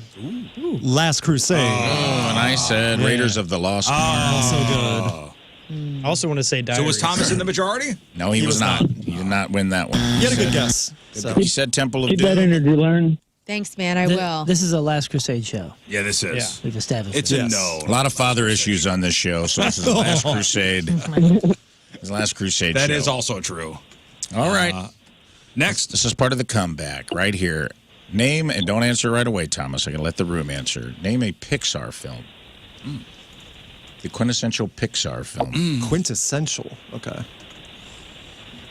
I mean, we're all trying to land on the same thing. Yeah, yeah. That should be the Done. goal. Not my favorite. The Done. quintessential. Yeah, I That's think your I got it. favorite? I got it. Could be my favorite. Yeah. Not a time for snobbery. Thomas. It's the Rizzuto Show. Thomas, are you ready? Name a Yes. Pixar film, the quintessential Pixar film. Cars. Cars. Okay, I don't like your chances And here. we say goodbye. King Scott. I said Nemo. Finding Nemo. Nemo? Scott Rizzuto. Toy Story. Moon Valjean. Toy Story. Learn. Inside Out. Luke Spencer. Toy Story. I also said Toy Story. Not a single person said Cars. Oh, no. Oh my gosh, your Be fingers are out of talking control. to you later, I caught Thomas. Did he groan as soon as the hang-up happened? Thomas went bye-bye. Listen, we're out of time. Oh, Right, I'm sorry. We could play tomorrow. It's fine. we had one winner. Hey, one winner's fine. Congrats, Brian. All right, Moon. What's happening? Sports presented by DraftKings, the Casino Queen. Play, stay, and dine. Visit DraftKingsandCasinoQueen.com for special promotions. The Blues are coming home hot after a sweep through Western Canada. They beat Vancouver 5-2 on Monday night. Snuggerud, the rookie, lit Jimmy up the lamp Snuggs. twice. Shen, how do you say this guy's name? Is it Bugstad? Nick Bejugstad? It's got the coolest last name, but I can't say it. And Neighbors all added goals. Bennington bounced back from an opening night with 29 saves on 31 shots. Pretty awesome. Check this out. Former Cardinals manager Mike Schilt hanging it up, at least for now. Longtime baseball lifer. He led the Cards to the 19 NLCS and later managed the Padres, announced his retirement Monday. Schultz said the grind had taken a toll mentally and physically, and he said he wanted to step away on his own terms. He spent 4 years managing St. Louis, the last 2 in San Diego, leading every full season team he managed to the postseason. Wow. Maybe That's he's starting impressive. a podcast calling Talking Schilt. Nice. He's only Ooh, that's 57, good. and he's at peace with the decision and grateful for what's next, calling it a time to take care of myself and exit on my own terms. His letter to the newspaper echoed that and said, quote, I move forward with a smile on my face, contentment in my soul, and genuine excitement for what God has next. So, Can't wait, man. I hope he comes back. Very talented man. comes back to baseball or comes back to the Cardinals? Well, that too would be. I would not be upset with that either. A new management. Last night was interesting. Chicago pulled off a thriller, edging Washington 25-24 thanks to a last-minute field goal. The Bears forced 3 turnovers, set up scoring chances, and held on in a tight finish. Washington nearly cut it to 1, but Chicago's defense and clutch special teams sealed the deal. And Buffalo's skid continues. The Bills fell to Atlanta 24-14 on Monday night as Robinson sliced them for 170 rushing yards, including an 81-yard TD run. Allen was 180 yards passing with 2 touchdowns, but also threw 2 interceptions, and the Falcons outgained Buffalo 443-291. So that means Buffalo now slips to 4-2 and loses the AFC East lead heading into their bye week. Pretty wild night, and none of us on the Riz Show and none of them on the Fast Lane had either of those teams. Didn't matter. We still won. So we won by 1. I'm Moon, and that's your sports, because nana boo boo Fast Lane. All right. We'll take one final break. We'll come back, wrap her up. All right. That is it for us. First off, thanks to Luke Spencer for hanging out for Thank you for having couple me. again. hours. Absolutely. Thank you guys so much. Always nice to come here. Plug what you got to plug. All right. Okay. My channel on YouTube is called Rocked, Rocked. We talk about rock, metal, alternative, everything in between. We also have a podcast live every Wednesday evening. We go live on YouTube on that same YouTube channel. It's on podcast platforms everywhere. We have a live chat. We play games live. We talk about the news in the world of rock and metal, so you always keep up to date with that. Wednesdays, 7 Central p.m. on YouTube. And then the website rock.net as well, if you're always going to get information like that. But just as long as you're on YouTube, follow the socials. Also Rock.net. That's everything on there. Bonus, if you subscribe on YouTube today, your credit score will go up 30 points. All you have to do is hit that subscribe button just one time, though, so you got to do it today. That's better than what happens when you follow King Scott. You have to pay him. Yeah. Well, it's just $1. You get to. And we're friends. Let's shout out the hats of the week. We'll start with Learn. Yes, Golden Oak Lending. Thank you so much for sponsoring my head all month. Now you can get cash you need in as little as 14 days with Golden Oak Lending. Use the cash to pay off your credit cards with a cash out refinance from Golden Oak Lending, 314-567-GOLD or goldenoaklending.com. Rafe. Play hard with Victory Men's Health, empowering you to live optimized and in memory and support of their friend and our beloved Jeff Burton. Visit victorymenshealth.com. All right, if you missed anything on the program, make sure you check out the clip of the day brought to you by Michael's Flooring. Also, the podcast brought to you by Dobbs Tire and Auto Centers. And today's podcast is titled The Omaha Fluids Network with Sandra Bullock. Appropriate. All right, Moon, what else? I have an event coming up with the Billboard, the Big Riz Show Billboard. It's your opportunity to sign it at 9 Mile Garden this Saturday evening, 5 to 7. It's Emo Night with the Warped Band and Elder Emo. So great concert. It's going to be fun. And I'll have the billboard out there. Don't forget, Learn is at Hot Shots O'Fallon on Thursday as well. That's right. Get all the details at 1057thepoint.com. I'm going to fist fight Anthony Stalter in the Hot Shots parking lot. Thank Easy you. win. Is that why you were shadowboxing in the corner recently? Man. She's going to dip her hands in, like, glass. Yeah, and gummy bears. Yeah. Rafe.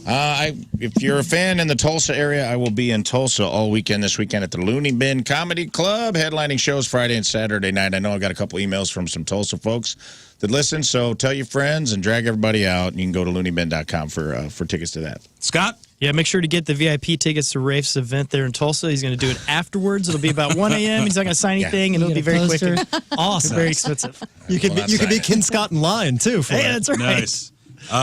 Hey, don't forget the next word for the phrase that pays is coming up shortly, so make sure you're listening for that.